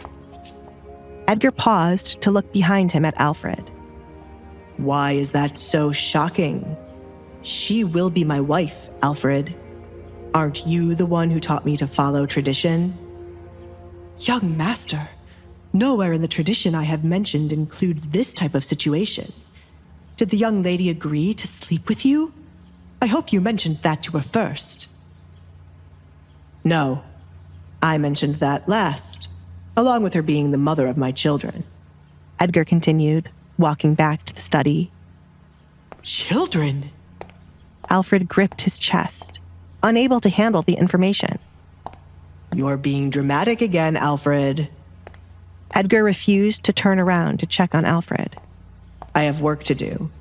If anyone else shows up, turn them away. Don't ask me any more questions, or you will eventually add too much stress to your heart and die. Do you wish to die, Alfred? No, young master. I wish to see these children you speak of. I will get to it right away. Good. We're about to have some fun, Alfred, said Edgar. Meanwhile, Alessandra nervously sat in her carriage on the way back home. The situation dawned on her once she was away from Edgar and able to breathe normally. She pinched herself to be sure she wasn't still dreaming and had not woken up for the day. I'm going to marry Duke Collins, she said in disbelief. Who would have thought her asking him in the spur of the moment would lead to this? Who would have thought he would go along with it? I'm almost out of there. Today would be her last day dealing with her family. After Edgar arrived tomorrow, neither Kate nor Katrina would be able to interfere with her. They could get upset with her for being the one engaged to Edgar and not Kate, but they couldn't lay a finger on her. She would be Edgar's woman, and he was a man to never offend. I wonder what father would say. Will he finally show more interest in me? Alessandra leaned her head against the wall as she thought about tomorrow. He might try to convince the Duke to marry Kate instead. Oh, tomorrow will be a chaotic day. She closed her eyes, enjoying the peace while it lasted. As the carriage returned home, Alessandra wasn't surprised to see a figure standing with his arms folded by the door. Her father knew his wife wouldn't be pleased about her leaving home, and Alessandra had made sure to leave before Katrina could stop her. First Kate, and now it was Katrina's turn. When the carriage stopped, Alessandra opened her door herself, since everyone was afraid to get too close to her. She kept her head down to avoid looking at Katrina as she walked to the entrance of their home. Good morning, Katrina, she greeted the woman as she neared her. Katrina, on the other hand, did not return the greeting. Your father must have lost his mind to allow you to leave home. Do the two of you wish to sully this house even more? What would others say if they were to learn that you were riding around amongst them? I did not leave the carriage, Mother. Do not call me that. How many times must I tell you that I am not your mother? Your own mother ran away and left you here to be raised by your father. I am not going to do her job for her. Neither you nor your father seems to realize what I have to put up with a person like you. I made it clear you should not be seen. Katrina was furious to learn Desmond allowed Alessandra to leave without consulting her. Do you not understand the trouble you cause for us, Alessandra? Our reputation almost hit rock bottom because of that incident. Never ask to leave this place again, or I will see to it that you may never leave your bedroom. Just the sight of you infuriates me. Why on earth couldn't you have followed your mother? I'm sorry. Alessandra apologized with her head still low. Get back to your room. Your presence drains my mood, and I am tired of seeing those masks. I cannot wait for the day you shall no longer be here. I hope you enjoyed your day out, since it will never happen again. Ridiculous, Katrina muttered, turning her back on Alessandra to leave. Alessandra touched her mask, making sure it was still in place. She speaks as if they weren't a part of why I wear it. One of the things Alessandra hated was how she had to act timid around her family. She found it best to pretend to be that way and take their scolding, but having to be that way was irritating. The second thing she hated was Katrina's need to constantly bring up her mother, who ran away from her marriage. Katrina was speaking based on what her husband wanted her to hear, and not the entire truth. It'll all be over soon, Alessandra said to cheer herself up. It was unfortunate the day might go by slowly now that she really wanted tomorrow to come quickly. A lot could happen before it was time for Edgar to visit her home. Stay out of sight. It was the best thing to do in order to avoid more accidents happening. Edgar might have already picked up someone who had hurt her hand, but Alessandra did not want to involve him in her family affairs and drama. She was well aware he could punish Kate for her, but she did not wish for that to happen. Alessandra wanted to give her family the life they dreamed about, a life without her in it. Involving Edgar in it would only cause too many problems. It was best to cut ties with her family peacefully, as she did not hold a grudge for the way she'd been treated. Alessandra hurried back to her room to avoid running back into Katrina or meeting Kate again. However, upon reaching her door, she was puzzled to find it slightly ajar, as if someone had been inside of it after she left. It could have been Katrina confirming that her father allowed her to leave. That was what Alessandra hoped, but her anxiety increased seeing Kate standing by her window. Kate, she called out to her sister. You irritate me, Alessandra. Father was mad at me for what happened this morning and for not being able to talk to the Duke last night. It's all your fault, Alessandra. Remember that. The Duke? Kate exclaimed, almost choking on a piece of bread. Mother? She looked to her right. I was not aware that he would be visiting. Desmond, did you know of this? Katrina looked at her husband. There was so much she would have done if she knew the Duke would be paying their house a visit. Desmond was just as surprised as everyone else to hear the Duke was here. Edgar did not leave the party looking too happy after he was given the information about the missing girls. Was Edgar here to kill him? Or maybe there was a chance he was here for Kate. What are you doing standing here? Send the Duke in right away, Desmond ordered the maid. It wasn't right to keep the Duke waiting for so long. Should I change quickly? Kate stood, unsure of what to do. She knew she looked good, but was this good enough to impress Edgar? Sit down. If you run away now and return, it'll be too obvious to Edgar you went and changed.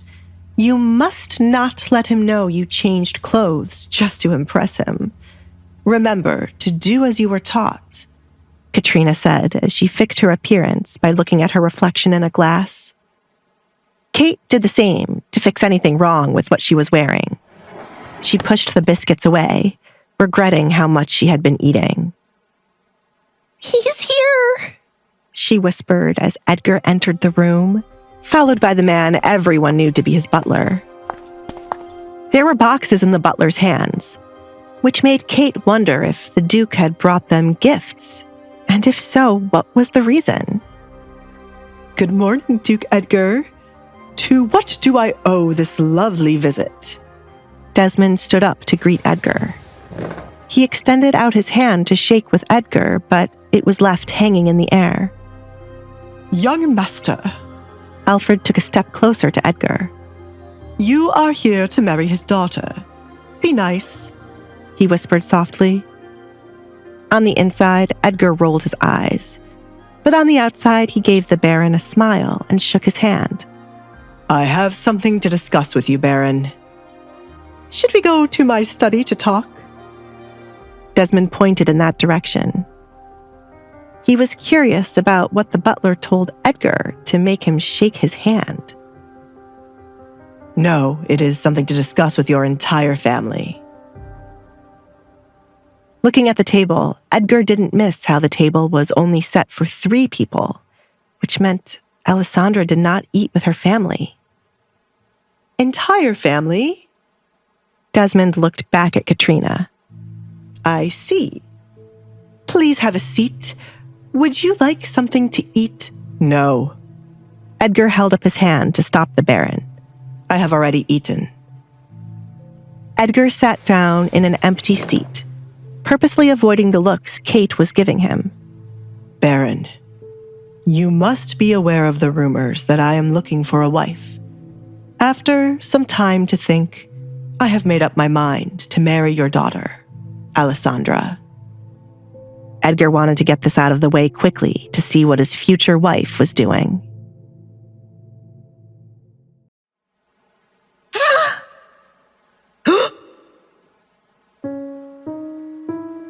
Alessandra! The Baron was certain he heard Edgar wrong, but thanks to the gasp from Katrina and the look of horror on Kate's face, he knew he heard it clearly. Duke Edgar, why would you want to marry Alessandra? There are many rumors around her that will affect your reputation. I am not the type to be concerned about my reputation. There are plenty of rumors surrounding me, so I hope you don't think of how they shall affect your reputation through me visiting, Edgar replied, flipping the Baron's words. Edgar enjoyed the nervousness in the air as the Baron quickly tried to clear up what he meant. You and my daughter are 2 different kinds of people. You are special, and your daughter is not. Edgar glared at the trifling man. He had a low opinion of the Baron, and now that opinion was down below in the underworld. Desmond's palms started to sweat. He did not want to be viewed as a bad father. That is not what I meant. Out of my 2 daughters, Kate would be the better choice. She is the talk of the town and has a long list of suitors, but she has been saving herself for a man like you. Then she shall be fine with my rejection, and I am not so certain about saving herself. The red light district is quite busy these days, said Edgar as he recalled what was mentioned at the Baron's party. What? Katrina looked at her daughter in confusion. Kate would never visit such a place, Duke Edgar. I agree with my husband that Alessandra is not suited for a man like you. Kate has been raised to be the perfect wife. The more all of you talk, I get the understanding that you have completely cast Alessandra aside. Is she not meant to get married? Should she stay with her father her entire life? I will say this only once. I am not interested in Kate. Edgar shot down the advances for the last time. I am here for Alessandra. Where is she? Duke Edgar, it is rude of you to keep asking about Alessandra when we have told you she is not a good choice for your wife. If this is some kind of a joke between you and my husband, it is not funny. Surely you have heard the rumors, Katrina said in a calm tone, but on the inside, she was fuming. Katrina didn't understand why Edgar would come asking for Alessandra. He could not have fallen for Alessandra after the small conversation they had. That was impossible. Who would love someone like Alessandra? I am well aware of all the rumors about your entire family. Is there some reason you are not bringing out Alessandra for her to speak with me? She will need to accept the proposal. Is something wrong with her? Edgar looked to Desmond for the answer. The 3 of them looked nervous each time he mentioned wanting to see Alessandra. Surely she wasn't dead before they officially got engaged. The thing is, Desmond trailed off, uncertain of how to go about the situation. Alessandra needs to be sheltered from the outside world. People who have run into her are never kind, which is why she stays here with me. She's comfortable here with her mask. Kate, on the other hand, take me to her. Baron, outside of me doing this because I want to marry her, there is something truly odd about the relationship you have with your daughter. If there is a single strand of hair out of place, I will see to it that you are punished. Are we clear? Yes, Duke Edgar. I will bring Alessandra to you. Desmond stood up, but Edgar shook his head. Take me to her. Edgar was smart enough to know if he allowed someone to bring Alessandra, they would just threaten her. He wanted to see firsthand what life was like for Alessandra. Outside of the rumors, what pushed her to suggest a contract marriage?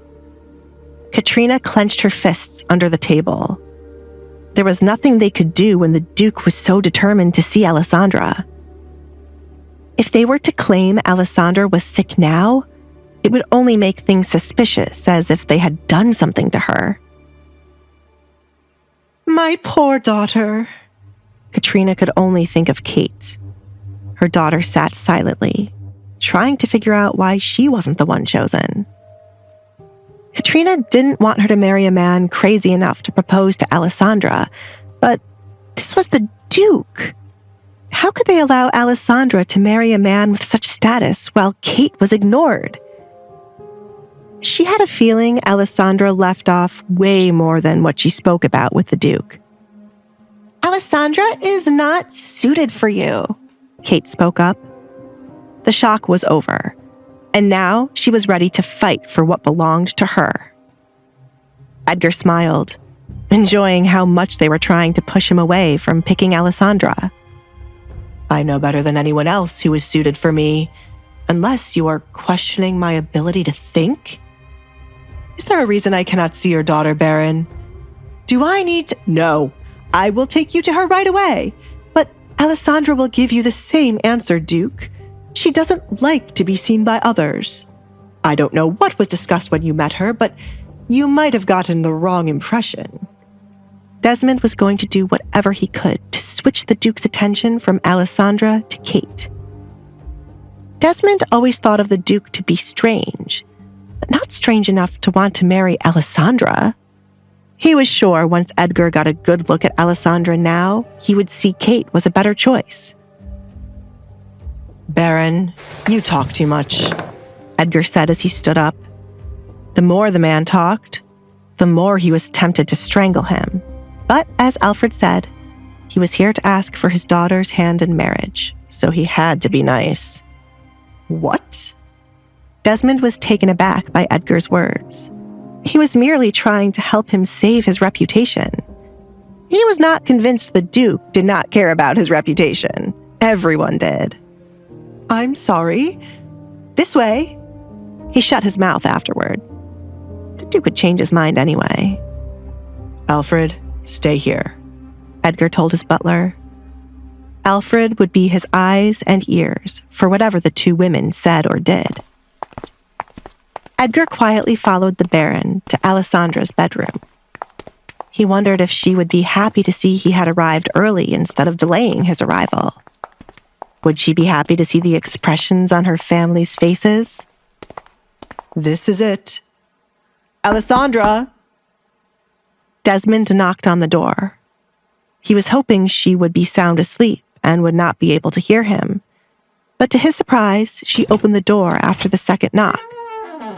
We have a guest.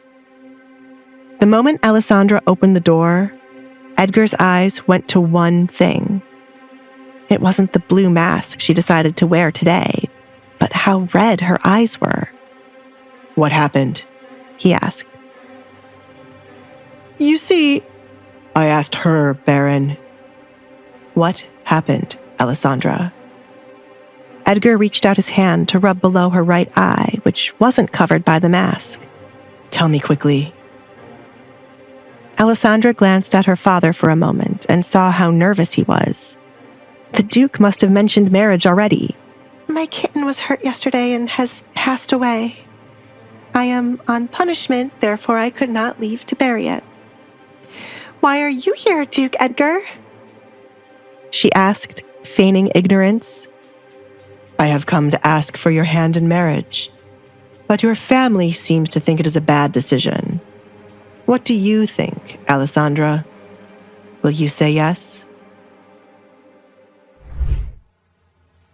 I accept your proposal, Duke Edgar. Father, I would like to marry the Duke. Desmond was surprised to hear Alessandra accept Edgar's proposal, but he kept himself reserved. Alessandra, the Duke is not an ordinary man. You'll be in the spotlight after you marry him. Why don't you take some time to think about it, Desmond tried to usher her back into her bedroom, but Edgar placed his foot to block him from going near Alessandra. A small smile appeared on Alessandra's face upon hearing this. For the Duke to propose to anyone's daughter was a great honor, but as it was her and not Kate, her father was against it. Typical. I don't need time to think about it, Father. I wish to marry the Duke, Alessandra said, ignoring the look her father gave to her for not listening. She looked at the Duke instead. I would be honored to be your wife, Duke Edgar. Wonderful. I have prepared your family a couple of small gifts for this moment, Baron. My butler has the gifts if you wish to see them now. I would like to have a word with your daughter. Alone? Edgar added so the Baron would get the clear hint to leave. Gifts? Desmond's eyes lit up, hearing the one word. He heard nothing else Edgar said to him. He thought about the situation quickly now that there would be gifts involved. Edgar was a stubborn man, so pushing Kate when he clearly did not want anything to do with her wouldn't work, no matter how much they tried. Kate needed to seduce the man on her own. Alessandra was shy and needed guidance. Therefore, the Baron knew he could control and use her to get the Duke to help him out of the financial hole they fell in. Also, with Alessandra close to Edgar, Kate still had a chance to woo him before the wedding could happen. The big problem was Katrina. She might kill him if he allowed Alessandra to become Edgar's fiancée. He knew he had no choice but to keep pushing for Kate. I can make this work in my favor. Desmond mentally calculated all that he could gain from this. Baron. Edgar snapped his fingers in front of the Baron's face. They had been waiting a good minute or so, watching the Baron just stare at nothing. Duke Edgar, well, I am honored you have taken an interest in Alessandra. As her father, I know what is best for her, and I shall decline your proposal. Again, I suggest you consider my daughter Kate. Alessandra, would you be so kind to step into your room for a moment? Edgar said with a smile, but it was evident it didn't reach his eyes. Alessandra nodded, stepped back into the room, and closed the door. She jumped when there was a loud thud on the other side, like someone had run into her door. She didn't flinch the second time she heard the noise again. Is this the Duke's way of convincing someone? She asked herself. Her poor father must be trembling in fear. Why did she have to miss that sight? Alessandra, her father called, followed by a knock after. That fast, she muttered, opening the door to hear her father's decision. Alessandra watched Edgar fix the cuffs of his shirt, while her father looked distraught. He was here to ask for her hand in marriage, not cause a funeral. After some time to think, it would be wonderful if you could get married to Edgar. He wishes to speak with you, so I shall leave. Desmond ran off the first chance he got. His back was aching, thanks to Edgar lifting him up to throw him against the door. "What did you do and say to him?" asked Alessandra. It had to be something damaging to make her father give up on pushing Kate as his wife. "I am a man with a lot of information, and your father is a man with a handful of crimes in his pocket. I'll allow one of them to slip by this one time, but after we are officially married, I can't help it if he is investigated for them," said Edgar. "Wow," was the only thing Alessandra could say. She was amazed by how easy it was for him to threaten someone to get what he wanted. Knowledge certainly was power, and whatever the Duke knew scared her father. "Do you ever worry that others will kill you for knowing their business?" "If I am always one step ahead of them, I have nothing to worry about. Do not worry. Your husband will not die anytime soon." "Can I come in to talk? Anyone could be listening to us." Edgar looked down the empty hall, but he knew looks could be deceiving. And sometimes walls had ears, thanks to secret places in homes. "Oh, right." Alessandra stepped aside for him to come in. She did not care about what gossip could form by him coming into her room alone, as they were going to be married anyway. "It's not as grand as your home, but it is my space to get away." "Seems more like a prison." Edgar had enough of them on his property to know a holding cell when he saw one. "This is your art." He picked up one of the canvases she had stacked up against a wall. "I prefer not to call it a prison. That would make my life seem much sadder. I like to think of it as the only place where anyone could be free." Alessandra intently watched Edgar inspect her bedroom. "From the looks of your family, I could see why you think that. Are you not allowed to leave here? Why weren't you at breakfast? Or was that your own choice?" He carefully placed the canvas back in its place. "I am on punishment," Alessandra said, not keeping what happened a secret. "Kate threw my kitten out the window, but as always, no one believes how she is. I am meant to be here until I'm ready to apologize." "If you do, I will not marry you." Edgar wanted her to have more of a backbone and no longer give in to what her family wanted. "I never planned to. My kitten died because of Kate's jealousy, and I would never apologize for how angry I'm feeling. I have to bury it once the punishment is lifted. Edgar, is it still an option for me to come and live with you until we get married?"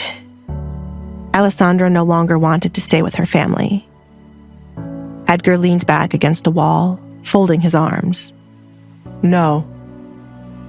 Alessandra didn't understand why he wouldn't agree to it when he was the one to mention it first. "Why not?" "Alessandra, I won't have a wife who allows others to walk over her. Don't let them run you away from here with your tail between your legs, or allow them to torture you any further. You are going to be my wife. My name carries more power than you seem to realize. Use it," he advised her. Alessandra might not notice it yet, but things were slowly starting to change due to this one visit. Her family could no longer lay a hand on her because of her soon-to-be husband. "I did not want to use your name to deal with my family drama. I just wanted it to be able to leave," Alessandra replied. "It would feel wrong. You marrying me is already more than enough." "Do not run away from here a coward, Alessandra. Gracefully leave this place with your head up. I don't care how you use my name to torture these people here. Just do it. Stop pretending to be afraid because you think it's safer to cower than to fight back. That act you do ends now. Don't you agree?" Edgar extended his hand out for Alessandra to take for them to rejoin her family. "Start gaining that confidence you spoke of." There were a lot of things Alessandra wanted to do in her home if she had someone to back her. Not that she did. She almost let the opportunity slip to do as she pleased. Deep down, she was glad the Duke was pushing her in this direction. She was wearing more than one mask in her life. The physical one to hide her face, and the one she used to act timidly in front of her family. One of those masks had to come off today. Yes, she accepted Edgar's hand.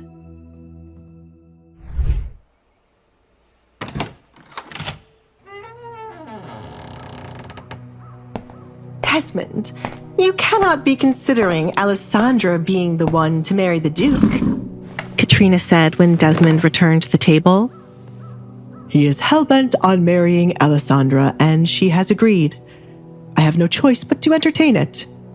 Desmond took up a napkin from the table to clean the sweat dripping from his forehead. He threatened me. Still, we have to think about Kate here. Do you know how embarrassing it will be for her to lose Edgar to Alessandra? For heaven's sake, the girl wears a mask. Has the Duke seen her face? Something isn't right. Katrina couldn't make sense of what was happening. Did you find out what was said between the two of them the night of the party? Alessandra had to be lying. She must be threatening the Duke, Kate concluded. It was the only thing making sense to her. Kate, how on earth would Alessandra be able to threaten a man like Edgar when she is always here?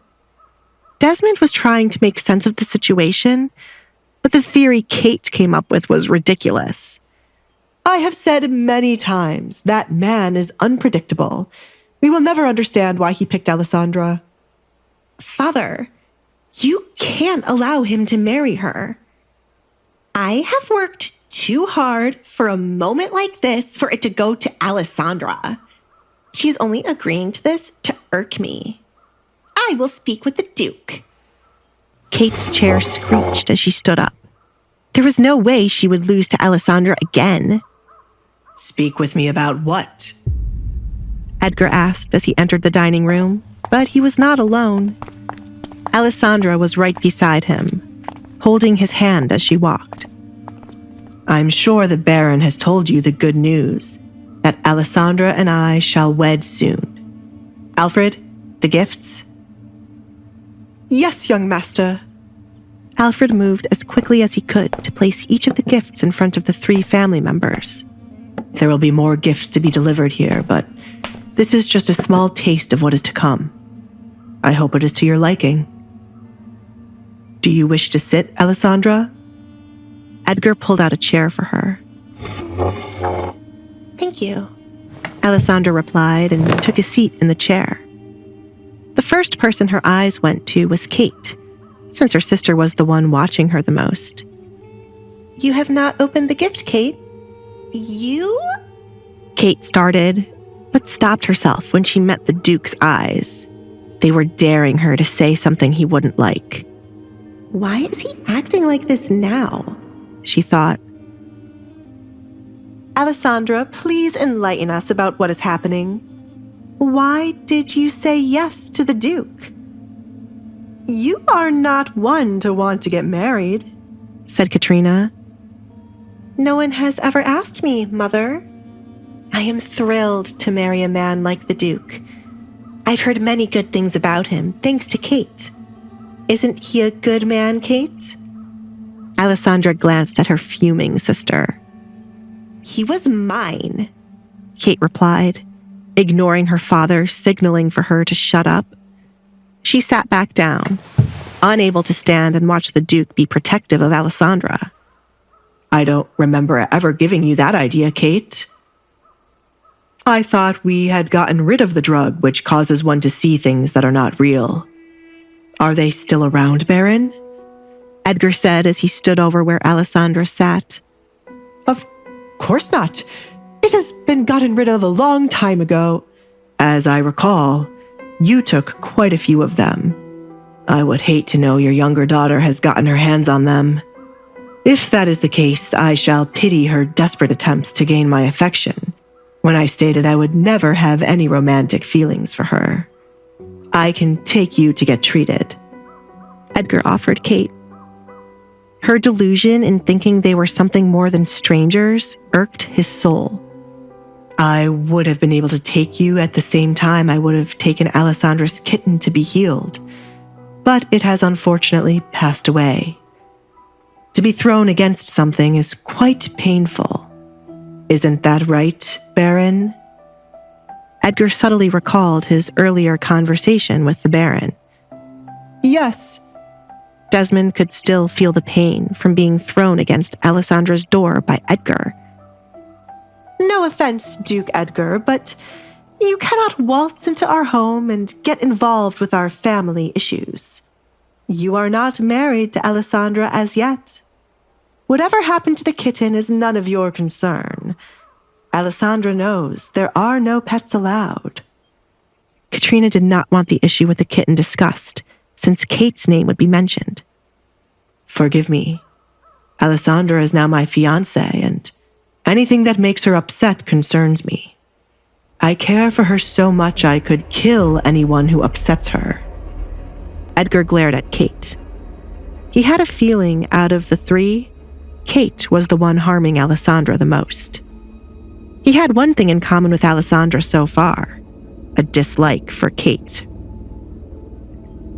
Kate fidgeted in her seat as she picked up on the warning Edgar was sending her.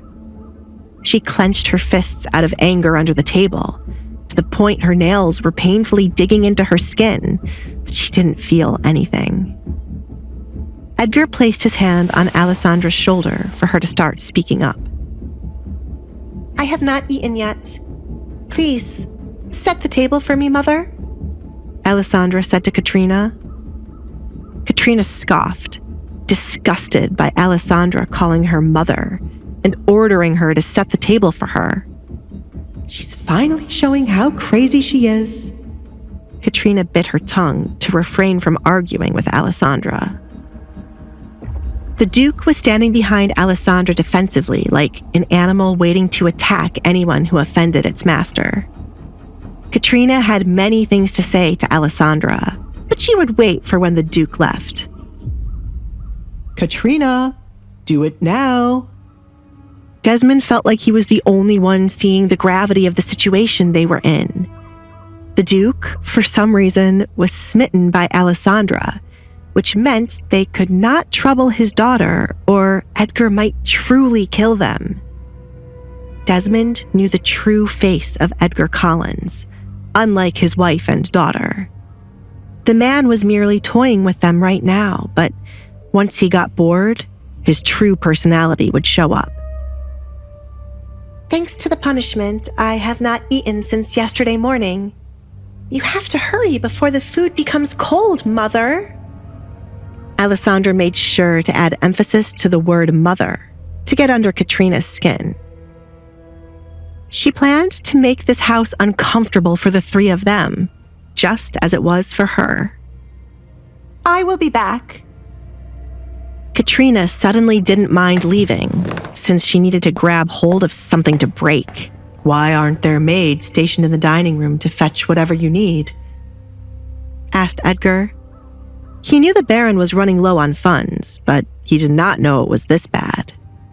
Why did the idiot just throw a party when he could have used that money to hire more workers or to invest in something? Desmond's forehead continued to sweat as he felt embarrassed. If you had given me a notice you would be arriving, I would have placed the maids in here to serve you and Alessandra well. You're saying I should have given you a heads up so you could place an illusion as if you have many workers? Edgar saw right through Desmond's bullshit.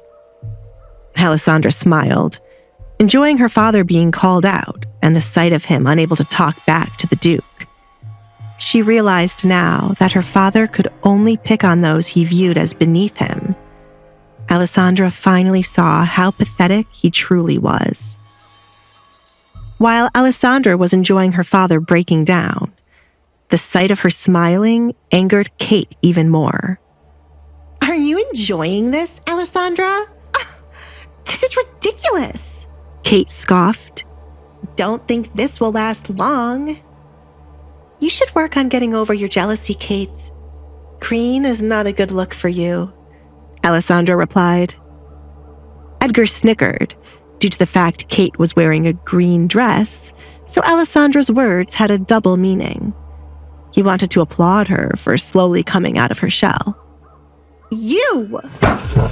Kate smacked the table and abruptly stood up. Do you think his interest in you will last long after he sees what is under that mask? Edgar, before you confirm this marriage, shouldn't you take a look at her face? Aren't you curious about what she's hiding? She's truly repulsive once you see it. Shall we show him, Alessandra? Alessandra could not respond to Kate's words. She could not show Edgar her face yet, as she was not that confident. There is no need for me to do that, Edgar answered in place of Alessandra. I have seen her face without the mask before. How dare you stand here and lie about her face to me? Alessandra's eyes went wide upon hearing his confession. She could not place where the Duke would have ever been able to see her face without the mask. She only took it off in her bedroom. Unless he saw her when she was younger, before the accident happened, and she chose to wear a mask.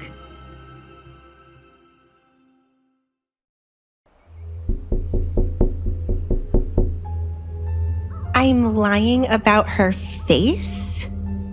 Kate said the words slowly to make sense of them. How on earth could she be lying about how disgusting Alessandra's face was? It led her to believe Edgar had not seen Alessandra's face and was lying to her. I am not the liar here, Edgar. I will excuse you for what you said. As they say, beauty is in the eye of the beholder. You don't seem to have a good eye, Kate. Alessandra's beauty is none of your concern, as you are not the one marrying her. I suggest you either sit back down or leave before you irritate me more than you already have. Edgar, please be kind to my sister. Kate has always liked you, so this will be hard for her to handle. Please understand, Alessandra said, adding salt to Kate's wound. I am the only sane one here. Kate stormed off, tired of trying to be the voice of reason for Edgar. I will speak with her, Desmond said, then scurried off to stop Kate. He felt the need to smack common sense into her since she wasn't using her brain. Kate, wait for me. Do not walk away from me. What do you want, Father? Kate turned around, revealing tears threatening from her eyes. Are you here to make me go back and play nice with Alessandra? That was supposed to be me. She is stealing my dream, and you were just letting it happen. All for what? A gift? You stupid girl. Do you think I wanted Alessandra to be the one to marry Edgar? I already made a deal for her to marry someone else, and now I am screwed. You have not lost Edgar yet. Desmond looked off to the side, plotting how they would make use of the situation. Kate wiped away a fallen tear, confused as to how she had not lost.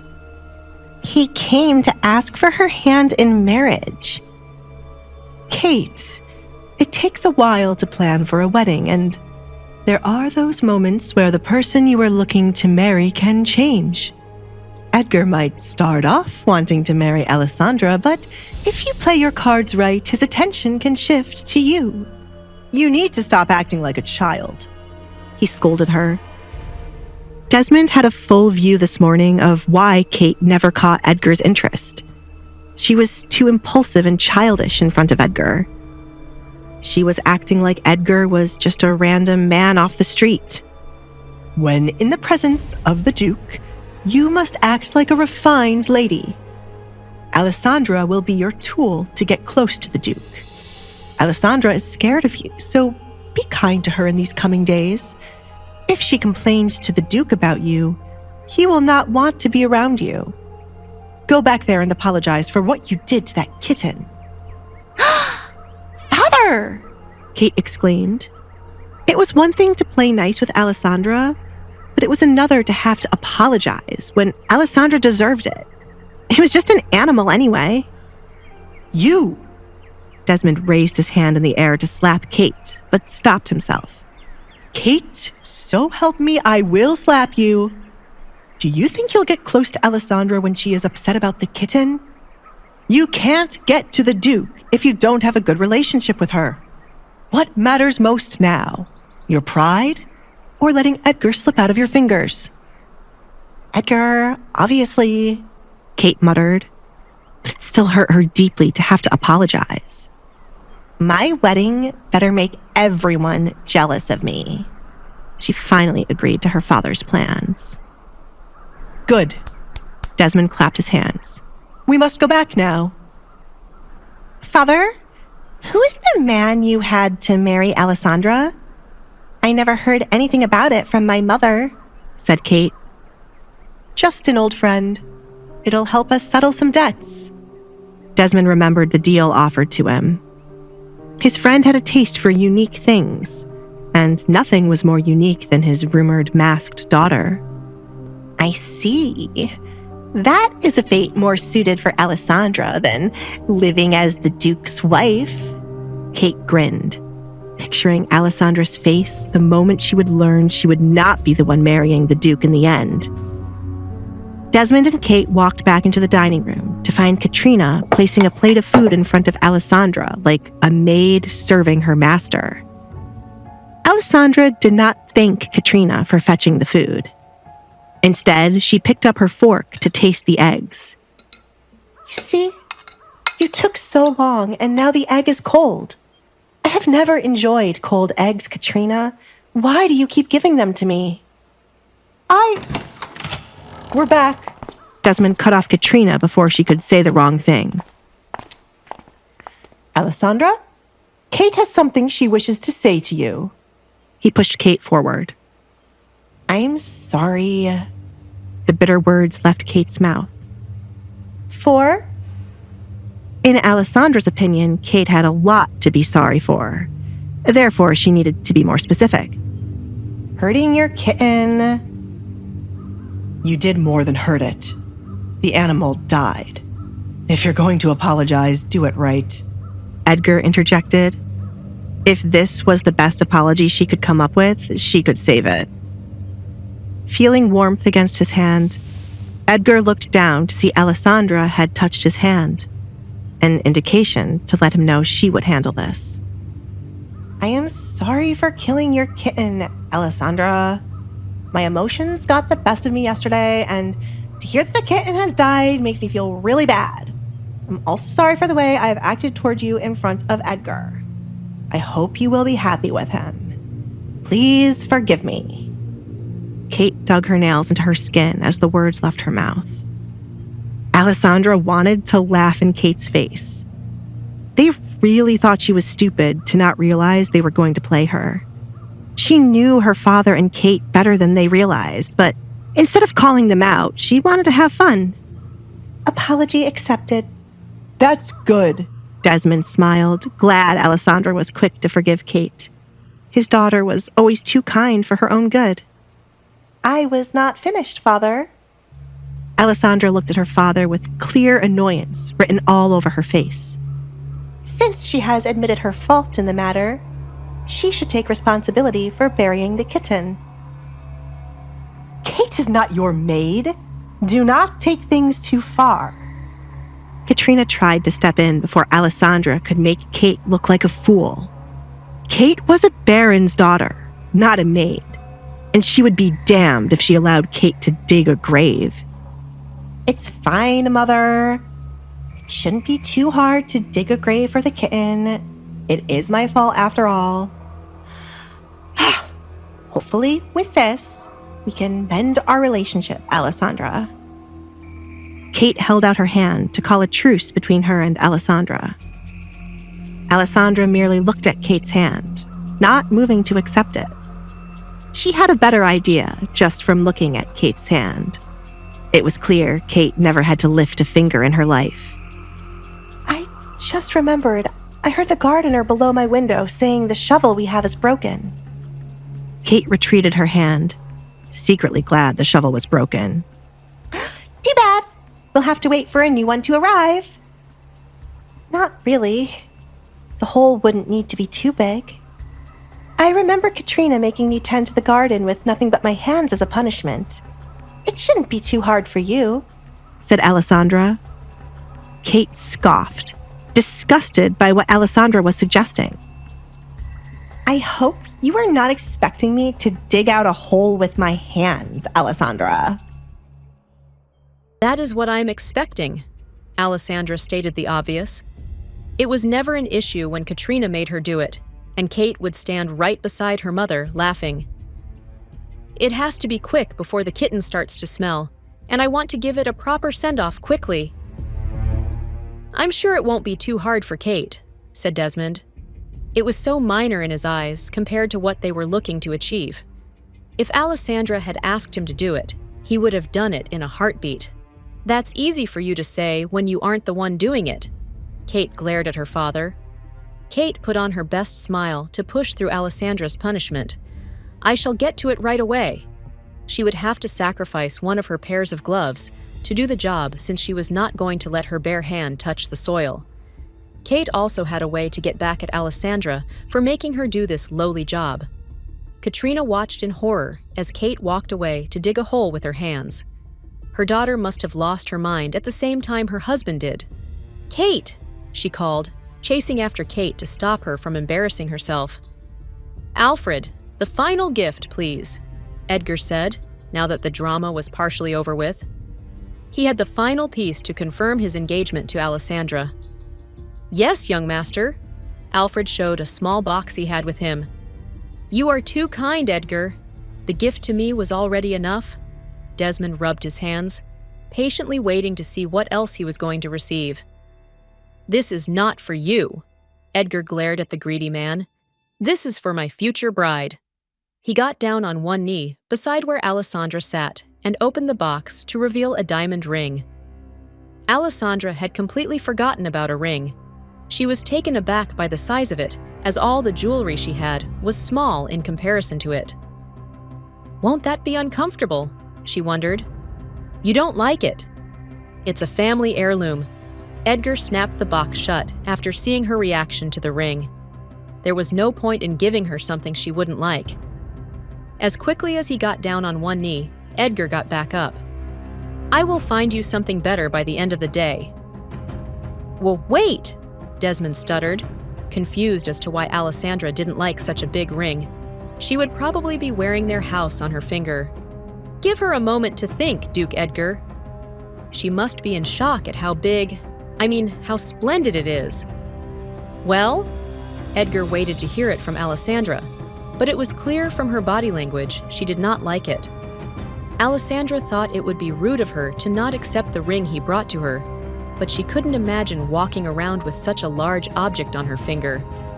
She preferred to be honest with the Duke, and considering he didn't look offended, she knew he wouldn't mind.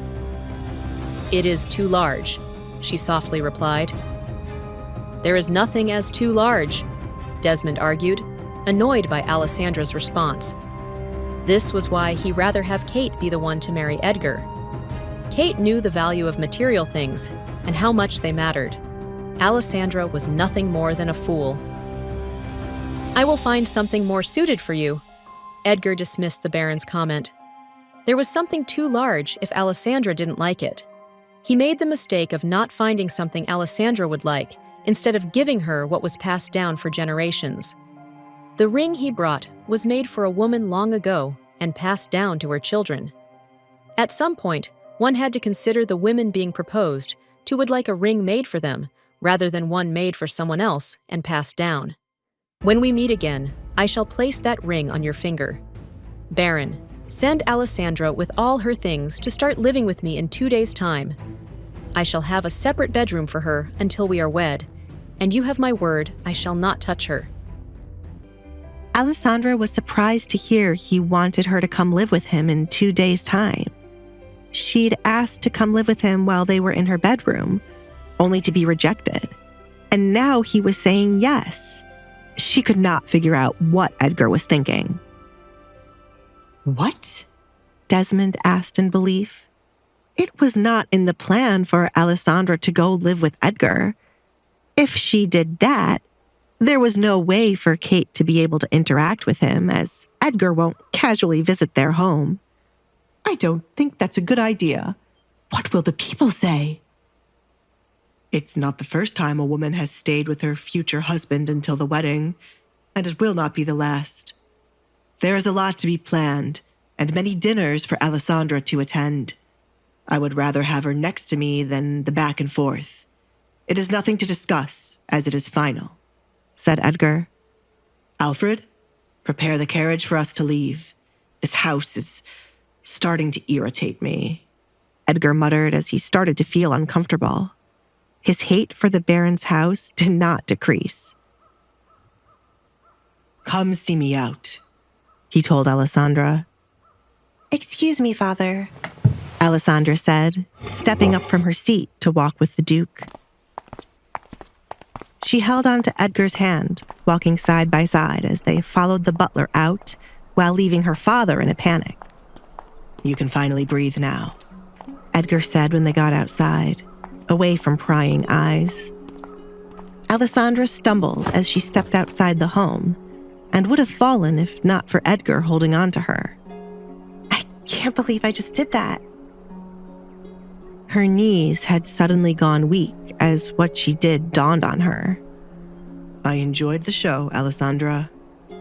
Finally, some good entertainment in the Baron's home. I'd bet it felt really good to speak to them like that, said Edgar. Alessandra's fire had only started to burn, and he would shield her from anyone looking to put it out. He saw something in her today that no one else did. The town had no idea what was coming their way. With his help, Alessandra would become a woman to not be messed with. It did feel good. I am used to making up these kinds of scenarios in my head, and now it has finally happened. I did forget how to breathe back there, and I was so nervous I would have tripped over my words. Alessandra clutched her dress, finding the moment to be surreal. You did good. Edgar patted her head. The show was 10 times better for those watching Alessandra, and it would be even better when she becomes more confident in herself. Alessandra looked down at the floor, feeling strange to receive a compliment from Edgar and a pat on the head. It felt nice to have someone do this for her. She wanted to work harder to receive more compliments from him. Thank you, she replied. Edgar smiled, viewing Alessandra as a small kitten, something he needed to nurture and protect. Duke Edgar, Desmond said, interrupting the moment. Edgar rolled his eyes, taking his hand away from Alessandra's head. What is it, Baron? I came to see you off as you were my guest. Please, come again. Alessandra, I want to have a word with your father. Until next time. Edgar picked up her right hand and kissed the back of it. Okay, Alessandra replied, leaving to give the two men some privacy. As she passed by her father, she saw how nervous he became to speak with Edgar all alone. Do not sweat, Baron. I want to have a civil conversation with you. Come closer. Edgar motioned for him to do so. Closer, Baron. Yes. Desmond felt déjà vu at this moment, but Edgar had already gotten what he wanted, which was Alessandra. Therefore, there was no need for him to be attacked again. Edgar, wait, he exclaimed as Edgar's hand grabbed hold of his slender neck. One strand out of place. One cut on her skin, one complaint from her mouth, and I will kill you and your wife. Edgar gripped Desmond's neck tighter for the Baron to understand he wasn't playing around. Treat her well while I'm being nice to you.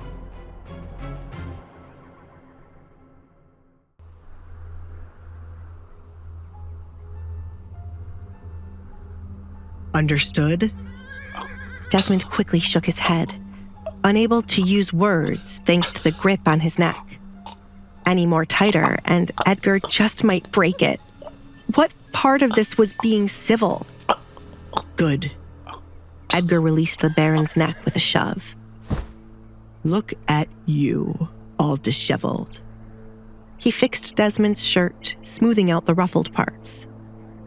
Desmond kept his head down, bearing with Edgar harshly patting his shoulders to smooth out his clothes. Never in his life was he so embarrassed by someone coming into his house and treating him like he was not the owner. I don't look forward to you being my father-in-law. There's so much I had to kill you for, but since you are loved by your daughter for some reason, I shall keep you alive. Do you understand what I mean, Baron? If Alessandra's love for you runs out, I shall consider killing you. I understand, Duke Edgar, said Desmond. I am handing you the opportunity to correct the mistakes you made with her. See to it that you do not ruin this for her. As much as Edgar disliked the Baron, he could tell Alessandra was longing for positive interaction from her family. And from what he witnessed today, the Baron was the one she was most likely to get it from. He was putting the task on the Baron to ask as a father in 2 days, and to shield Alessandra from the two women. Whether or not Alessandra would like her father's newfound interest in her was completely up to Alessandra. Alessandra and her father could either have a heart-to-heart moment where the Baron apologized for not properly protecting her, or Alessandra would see there was no hope for her family. Edgar, would you? Desmond trailed off when he heard footsteps walking away from him. He looked up to see Edgar walking back to his carriage without saying goodbye. I should have just hit him when he was here. That little shit, Desmond muttered. He can only act like this because of his name and the king. Does he think I'll let him get away with treating me like a fool inside of my home? Where on earth is Alessandra? Desmond went back inside to look for his oldest child. She had not told the truth about what she discussed with the Duke at his party, unless she was going to say Edgar fell in love with her at first sight. What bullshit, Desmond cursed. Alessandra wore a mask, covering half of her face. She had ruined her beauty a long time ago. There were countless beautiful young women like Kate for Edgar to fall in love with. Alessandra! Desmond yelled after finding the dining room to be empty. Katrina had brought the plate of breakfast for nothing, as it was still on the table untouched. Alessandra! His voice thundered through the home. Yes, Father? Alessandra came from the direction of the kitchen. She was going to let Mario give her warm food until she heard her name being called. Now that Edgar was gone, everything would go back to normal. Care to explain to me how this union between you and Edgar came about? Do not talk about love at first sight. Am I not beautiful enough for Edgar to fall in love with me at first sight, Father? Remember when I was younger, you would parade me around and show everyone how beautiful I was. Alessandra smiled, remembering the faint memory. That was before... Before this? Alessandra touched her mask. It was. What a long time it has been. Everything changed after that. You cannot blame me for what happened, said Desmond. I blame you for not taking control of what happened afterward, Father. And yes, I blamed you for what caused it. The Duke did not fall in love with me at first sight, Father. Such a thing would never happen. Alessandra truly believed her words. She was many things, but not a fool. Then what was said between the two of you? Tell me everything from the beginning. Desmond's curiosity had become unbearable, He had to know what Alessandra did that Kate could not after all these years. I already told you what was said, Father. I do not know why the Duke picked me instead of Kate. I'm sorry the daughter you wanted with him was not chosen. Is that all, Father? Is there nothing more you have to say to me? She was waiting for him to truly state what he planned to do about her engagement. Alessandra already knew he would do everything in his power to somehow get Kate to take her spot. To her surprise, he said something completely different. All eyes will be on you, Alessandra. Do your best. What are you going to eat now? Desmond was doing just as the Duke instructed him to. Although he was angry with Alessandra about a few things, now was not the time to grill her when Edgar was so adamant about killing him. Alessandra was unable to respond for the first couple of seconds. She did not get the reaction she was expecting.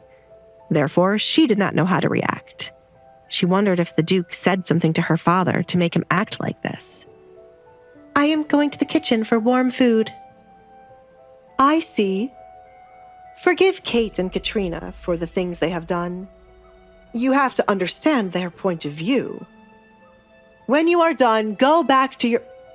Desmond had to quickly stop himself. He was making the mistake of sending Alessandra back into her bedroom to be out of sight.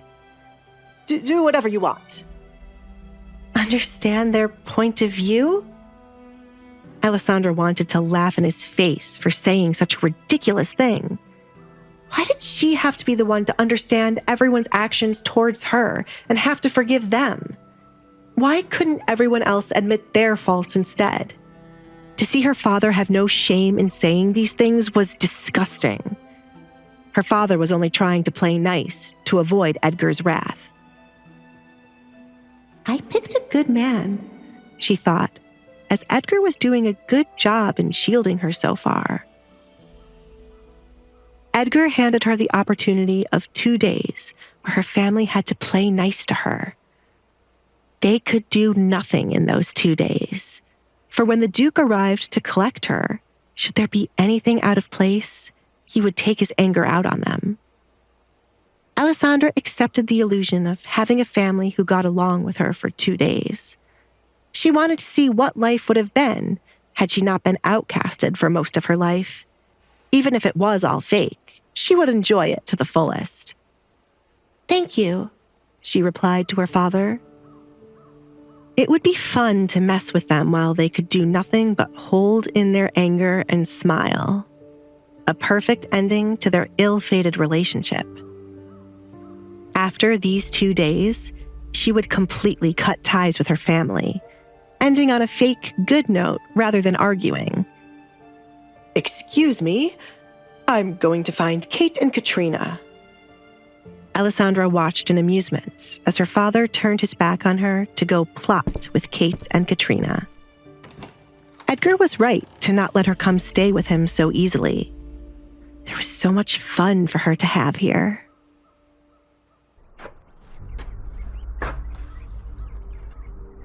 Kate, you must be out of your goddamn mind if you're thinking of digging a hole. She has no right to order you around. Get up. Katrina bent down to pull Kate up from the ground where Kate was squatting. Mother, we only have to play nice for now. Father is going to find a way to make me be the one to marry the Duke.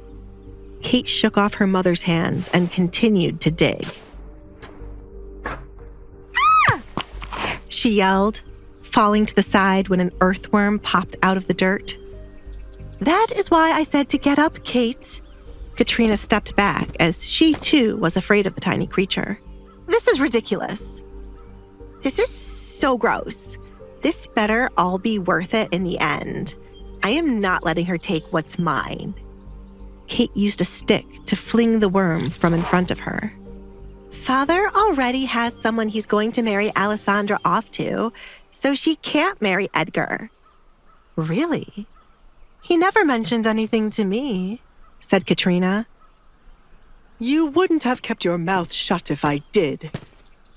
Kate, Alessandra is going to the kitchen. Get someone else to do it. Desmond didn't like seeing his daughter looking like a servant. You there, Kate called out to a passing maid. She was more than happy to make someone else do the dirty work. Finish digging this hole with your hands right away. Did Edgar leave, or is he in the kitchen with Alessandra? I want to have a word with that girl. You can't, Katrina. The Duke made it quite clear if we mess with her in the 2 days she's here, he will kill both of us. I wouldn't take his words lightly. Desmond coughed, still feeling Edgar's grip around his neck. Play nice with her. Katrina couldn't believe Edgar threatened to kill her. She placed her hand on her forehead as she almost stumbled backward from the shock. Wasn't it enough that Alessandra stole Edgar from Kate? She must have placed a spell on that man. Is she really cursed? I told you we should have thrown her out long ago, but no one ever listens to me. What do we have to do now, Father? Edgar seems to be wrapped around her finger if he threatened you. Alessandra must have cursed him. Kate was starting to believe that more than anything else. Desmond didn't believe it like his wife and daughter, but he couldn't understand what was happening. He was starting to question if the Duke really did fall in love with Alessandra at first sight. I can't allow Alessandra to go live with the Duke on her own in 2 days. She's going to live with him? In his big mansion? Kate exclaimed, taken aback by this news. Father! She whined, stomping her right foot repeatedly. It wasn't fair Alessandra would get the luxury of living with Edgar. I'm going to send you there with her as an escort. That is the only way I will allow Alessandra to go with him, and it's the only way for you to get close to the Duke. This is your last chance, Kate. If you mess this up, there is nothing else I can do for you. You must seduce Edgar while you're there. It would be better if I became pregnant with his child. He would have no choice but to take me instead of Alessandra. We all know the Duke isn't going to sleep with her, and he's still a man. He needs someone to lay with, Kate suggested. She didn't mind sleeping with a man like the Duke when she wasn't wed. Kate. Katrina wasn't so sure of this. It was best for Kate to keep her virtue. I agree with Kate, Desmond said, ignoring the fact that Kate would be sleeping with someone when she wasn't married. He found the whole virtue thing to be ridiculous now. She just needs one try to get pregnant. We wouldn't have to worry about her virtue as she'll end up with the Duke. As much as Katrina wanted Kate to be with Edgar, she preferred to continue with the principles she raised Kate with. To only sleep with a man she was married to, or else she would be ruined. Are you sure you can do this, Kate? Of course, Mother. His only other option would be Alessandra. Do you really want her to become the Duchess instead of me? I will seduce the Duke and have his child. It would help if his mother would come around. She likes me. Kate recalled her run-in with the woman. Due to chasing around behind Edgar, Kate had met his mother once before, and after a short conversation, his mother was rooting for her. I should start picking out my finest dresses now. Excuse me, Mother, Father. Kate, you have to finish burying the kitten. Don't do anything stupid these 2 days. Desmond was worried for his life and didn't trust Kate to understand the gravity of the situation. Do this first. Let Alessandra know you are done, and then start packing. Yes, Father. I will get the kitten. Kate was so excited to go live with the Duke that she had forgotten her plan to get revenge on Alessandra for making her dig a hole with her bare hands. Kate hurried off to go to Alessandra's room before she would return to her bedroom. The dead kitten wasn't the only thing she was looking to get. there was something else valuable in Alessandra's room that deserved to be buried. Do you really think I would let her get away with stealing what belongs to me? Kate opened the door of what she liked to call the vilest room in the home. It belonged to someone who should never have existed. Oh, that stench is horrible. She covered her nose as the faint scent of something horrible filled her nose. It wasn't hard to guess where the dead animal was. Her room is disgusting. Where the hell is it? Kate opened Alessandra's closet, looking for what she truly came for. Her eyes lit up as she found what she was searching for right away. Why are you holding onto the dress of a woman who ran away and left you here, Alessandra? Kate took out Alessandra's mother's wedding dress from her closet. It was no doubt a beautiful dress, but something like this was not suited for someone as gloomy as Alessandra. Kate was doing her a favor by getting rid of it. It would have been perfect to show Alessandra the dress getting buried, but she was meant to play nice. This took away a piece of the fun, but it still felt good. Kate quickly closed back the closet as she had found it and grabbed the box with the dead kitten. The stench no longer bothered her now that she was going to get her revenge. Kate wrapped the wedding dress around the box as she hurried back outside. Reaching the door leading outside, she peeked outside to make sure her parents weren't still standing where the hole was being dug. They're gone, she smiled. She was glad they had left, or her father would have stopped her from doing this. Kate approached the maid, who was still digging out the hole with her hands, to drop the dress and box into it. Cover that up as fast as you can. But, my lady, this is... What gives you the right to question me? Do as I say, or I shall have you fired. If anyone asks who went to get this box, I shall tell them you did. And what will you say? Kate stepped on the maid's hand, awaiting the obvious answer. I was the one who got it, the maid sobbed. Wonderful. You people do have common sense after all. Now, hurry. Kate stood with her arms folded, excited to see the dress be buried.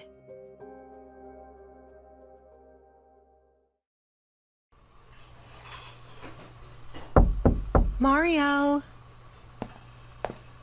Alessandra called as she entered the quiet kitchen. Now that breakfast was practically over, there was hardly anyone in the kitchen until it was time to wash the dishes used. Alessandra? This is new. You've never come to me at this time of day, and last I heard you were being punished. Did everyone else leave? Mario asked, surprised to see her casually walking around. Today is a special day for a change, as I got engaged to the Duke. Alessandra couldn't wait to share the special news with Mario. You should have been there to witness everyone's facial expressions. I can imagine. I am shocked, though I kind of expected it. But wait a minute. Mario looked around for a chair to make Alessandra comfortable enough to tell him what happened. If only he could have been a fly on the wall to see Kate's face out of everyone's. There we go. I love that you are extra kind when there is gossip about my family involved. Alessandra sat down on the chair he found. I don't know why you still refer to them as your family.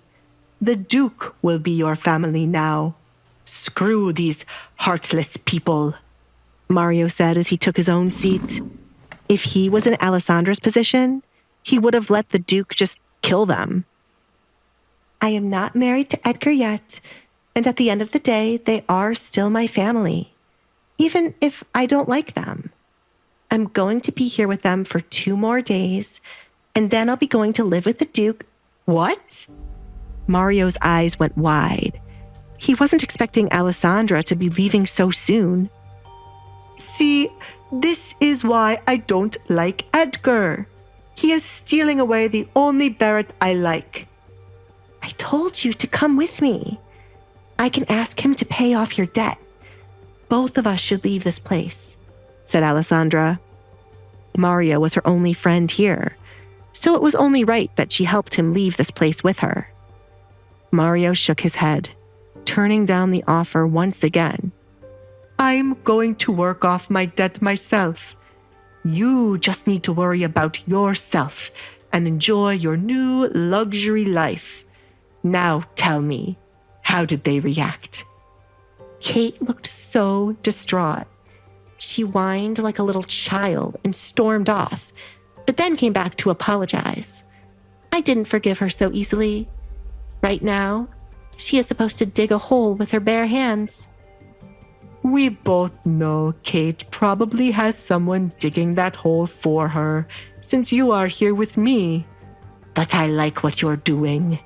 Make sure you mess with her mother, too.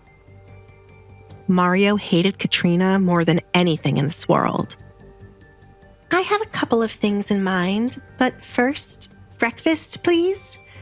I ordered Katrina to bring me food, but it was... That was for you? She dropped those eggs on the floor and then put them back on the plate. Please tell me you didn't eat any of it because these floors are not clean. Mario wanted to throw up just from thinking about it. Alessandra had a clear flashback of her tasting the eggs. I did eat a tiny bite of it. As bad as that was, it is not the first time she has ever done something to my food. I remember she sent me a plate of nothing but leftovers from their plates to eat. I've experienced every kind of torture here. Mario sat up to cook something for Alessandra. This is why you must never fall for their tricks and be kind to them.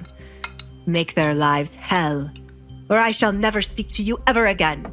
Torture the hell out of Kate and Katrina. I plan to, but... No buts, Alessandra. Mario stopped her right in her tracks. She was always too kind for her own good. Mario, the person I have the biggest issue with is neither Kate nor Katrina. It is with my father. He's the one who should have protected me from his second wife and everyone else who looks at me with disgust because of rumors.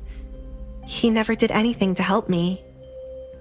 Alessandra could not get over her father, looking her in the eye without any shame and saying it was not possible for Edgar to fall in love with her at first sight. How could anyone love her when her father didn't? I have waited so long for my father to come to comfort me, and not once has he ever come to me. It was always Katrina or Kate with a smile on their face before they made my life hell. My father only cares about his money and reputation. I will take what he loves so that he knows what it means to have nothing, Alessandra stated. I feel the need to hug you, Alessandra. But you are now an engaged woman. You are all grown up now, destroying people and shit. Mario understood why her main issue was with her father. Had the Baron put his foot down, his wife and daughter wouldn't have the opportunity to mess with Alessandra. It's still going to be fun to make Katrina and Kate lose their minds. Alessandra had a lot planned for them already. Everything they did to her would be handed back to them.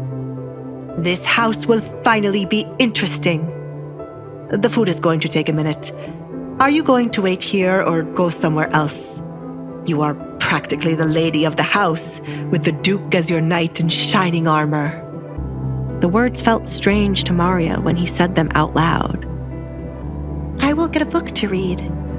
As much as I enjoy being able to walk around freely, this house is honestly draining, and there's nothing to do. I'll be back. Alessandra sat up to get a book from her bedroom. She also wanted to check on what Kate had done so far. Speak of the devil and he shall appear, Alessandra muttered as she had not made it far away from the kitchen before running into Kate. Kate, are you done already? Obviously, look at my hands. Kate showed the dirty gloves she wore when she had started to dig. We should be even with this.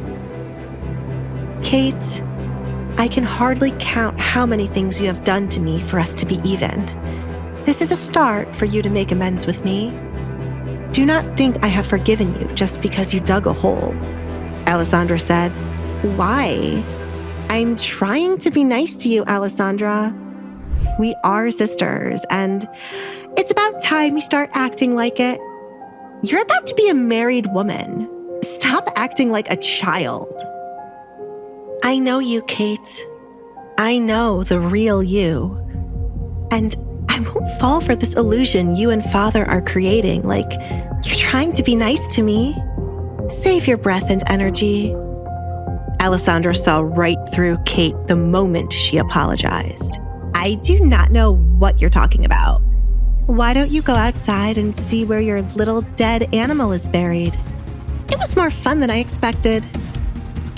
Kate grinned, tempted to tell Alessandra what she had done. Excuse me, I have to go back to my room to clean up. You should really clean your bedroom, Alessandra. It stinks.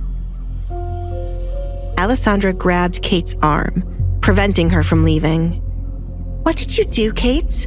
Do not touch me, Alessandra. I am being nice right now. Kate shoved Alessandra's hand away. If you knew me well, you would know not to play with me. As I said, I am going to my room to get cleaned up. Are you going to stand here or check on my hard work? You. Alessandra clenched her fists, tempted to slap Kate, but held herself back. She did not want to resort to violence like Kate always did. Instead, she left to go outside to see what Kate had done. Her father was stupid to think Kate could play nice with anyone. Kate had no idea what it meant to be nice. Alessandra prayed Kate had not disrespected the kitten further after she had already killed it. Coming across the hallway leading down to her room or to go outside, Alessandra found her door ajar, meaning someone had been in it. She made the decision to check on her bedroom first. Alessandra cautiously walked up to the door and slowly pushed it all the way open, but found nothing out of place at first glance. The box with the kitten was gone, which meant Kate took it. Alessandra knew there had to be either something wrong with her bedroom or where the kitten was buried, based on how happy Kate was. Alessandra continued to look around her bedroom, still finding it to be as she left it. Her canvases were as she left them. Her bed still looked made up, her books were neat, and the only scent in the room was due to the kitten. Did she rip up my clothes again? Alessandra went up to the closet and opened it to see if Kate had destroyed her clothes again. No. She instantly knew what was missing as soon as she opened the closet doors. Her mother's dress was front and center in her closet, after she had been thinking of getting married recently. It was one of the few things she had that had belonged to her mother.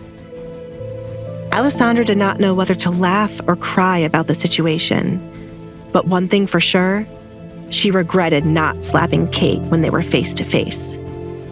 Alessandra felt the need to break something to release the anger she felt, but instead of doing so, she decided to take that anger out on Kate. Alessandra dragged her feet to her window, where the barn was in perfect view. If she mentions a word of this to Father, then I'm screwed. Kate only now realized the gravity of her actions, as she was alone in her bathroom, sitting in a tub of water. Her father made it quite clear they had to be nice to Alessandra, but how could she simply allow Alessandra to boss her around? What's the point in being nice to Alessandra when he's going to make Edgar take me along in 2 days? Kate sighed, resting her head against the edge of the tub. They're going to gas up her head. We should make her remember her place. Kate didn't like how her family allowed Alessandra to walk around the home freely. She was meant to be hidden away in her room, or, better yet, in a cell. Alessandra had become the hideous daughter no one wanted to see, and it was meant to stay that way. All eyes were meant to be on Kate. Kate held out her fingers, looking at the 3 broken nails, thanks to her starting the hole Alessandra wanted. Her parents never asked her to do chores or do anything a servant should, but Alessandra ordered her to, and now her beautiful nails were ruined. I will not be kind to Alessandra. Kate made up her mind. She couldn't do that even if she tried her hardest. She hated Alessandra to the moon and back. I'm going to make her regret having Edgar propose to her. I should make a cell and throw her in it to never see the light of day. You cannot go in there. Kate glanced at her bathroom door, confused by the sudden ruckus. Her personal maid knew not to interrupt or let anyone in while she was bathing. Suddenly, the bathroom door swung open, but Kate had not seen the person yet. Have you lost your mind? Alessandra? Kate sat up when Alessandra stepped into her view with a bucket in her hand. What is that awful smell? Kate covered her nose as an awful smell filled her bathroom. It was much worse than the dead kitten.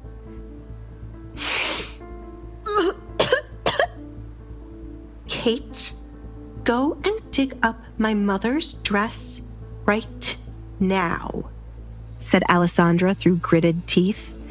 She was only giving Kate one chance to do the right thing. Are you crazy? Why would I dig up something covered in mud? Get the hell out of my room. Are you not aware of how much you stink? Kate couldn't bear the smell that followed Alessandra. Why the hell does it smell so familiar? You are full of shit, Kate.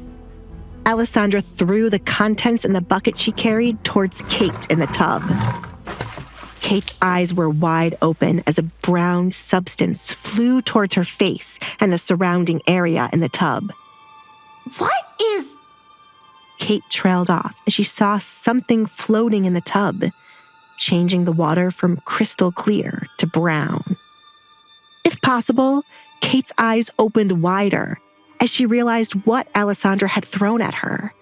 She should have guessed the smell was none other than horse shit, but it had not registered in her mind earlier.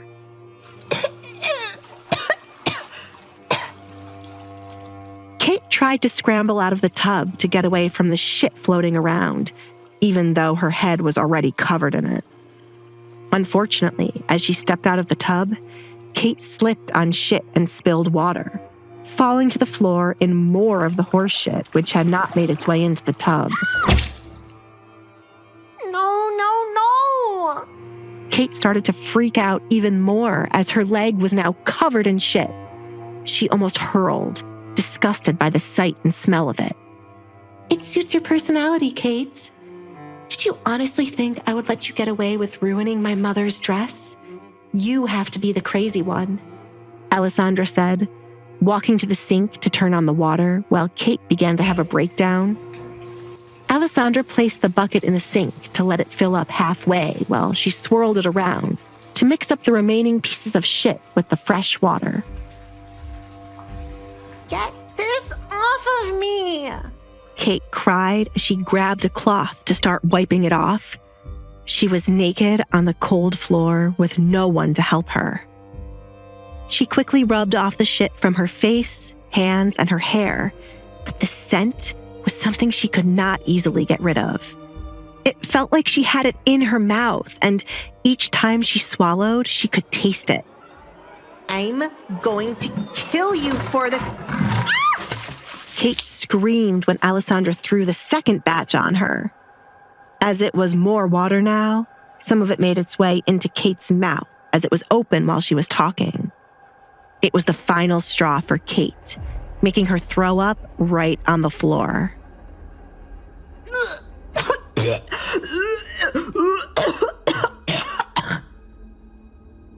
If you step 1 foot into the room, I will throw more on her. Alessandra glared at Kate's maid, Sally, who was trying to sneak her way in to help Kate. You deserve every moment of this, Kate. You are disgusting and full of shit. I was wrong when I said my issue was just with my father. I was being too kind to Kate, Alessandra said to herself. She was glad to have realized her mistake early on. Alessandra didn't want to just mess with Kate for these 2 days. She wanted to ruin her life. I will make sure we are even, Kate. I will repay what you started to do to my face. I will make it so that you will have no choice but to wear a mask, and I will steal your happiness from you. Do you think I'm afraid of you? Kate wiped away traces of vomit from her mouth. Do you think you scare me? No, but you have always been jealous of me, Kate. You can never handle attention not being on you. And this dangerous jealousy started when we were younger. Alessandra stooped down to Kate's level. You should have been angry at our father for always having a favorite. A perfect daughter he could always use. Kate scoffed, offended by Alessandra's words. There was nothing to be jealous of when it came to Alessandra. Why would I be jealous of you? I am beautiful, smart, wanted by all men. You try so hard to forget the past, Kate. A time when you were in my shadow as father paraded me around. We could have been good sisters had you not fed into your jealousy. I tried so many times to forgive you as you were merely wishing to have father's attention on you, but you are beyond forgiving. Do not look down on me. Kate lunged forward to pull the mask Alessandra wore from her face. It was easy for Alessandra to talk when her face was hidden. Alessandra almost stumbled forward due to the mask being roughly pulled away from her face. As Alessandra looked up to get the mask back from Kate's hands, Kate chuckled, seeing the scars were still evident. You are still hideous, Kate said in triumph. Alessandra had no place to talk about anyone being jealous of her when her face was horrible. I would hide my face from the world if I were you too. Kate flinched, moving the mask further away when she thought Alessandra was trying to reach for it. But to her surprise, Alessandra pushed her. Thanks to how Kate was sitting, Alessandra was able to push Kate backward with only one hand, and then grab both of Kate's hands to pin her down against the wet floor. The back of Kate's body would be covered in what was left on the floor.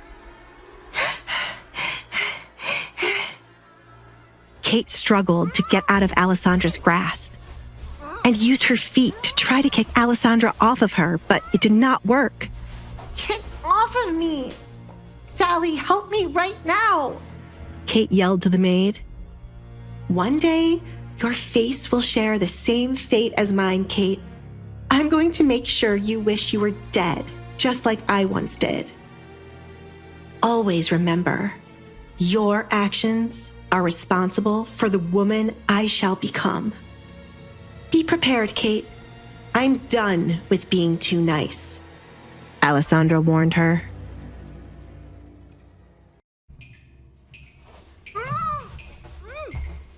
Fear looks good on you, Kate. I want to see it again soon. Alessandra snatched back her mask from Kate, thanks to her being distracted. Alessandra released Kate's other hand as she was finished with what she had come for. She placed her mask back onto her face as she stood up, looking down at the pitiful state of Kate. You should bring more maids to help her get cleaned up. She's filthy, Alessandra told Sally, who stood by the door in shock. Sally had never once witnessed anyone bring this much shame to Kate. Kate was normally the ringleader, the one to embarrass others, But now she lay naked in shit. It was a good sight to her. And for once in her time working here, she liked Alessandra. Alessandra did what no other person could when it came to Kate. Hello? Alessandra waved her hand to get Sally's attention. It was evident the maid was enjoying this. But if she wanted to keep her job, she should move quickly to help Kate right now. I am going to tell my mother and father of this. Kate sat up, fuming with rage. Never in her life had she been so embarrassed like this. A baron's daughter was not meant to be treated like this. Not by someone like Alessandra. Not even by the king himself. Please do. But you seem to forget one important detail. Father can do nothing while I am to wed the Duke. I'm Alessandra. If you're wondering what happens next, download the Pocket FM app now and listen to the exciting episodes of The Duke's Masked Bride.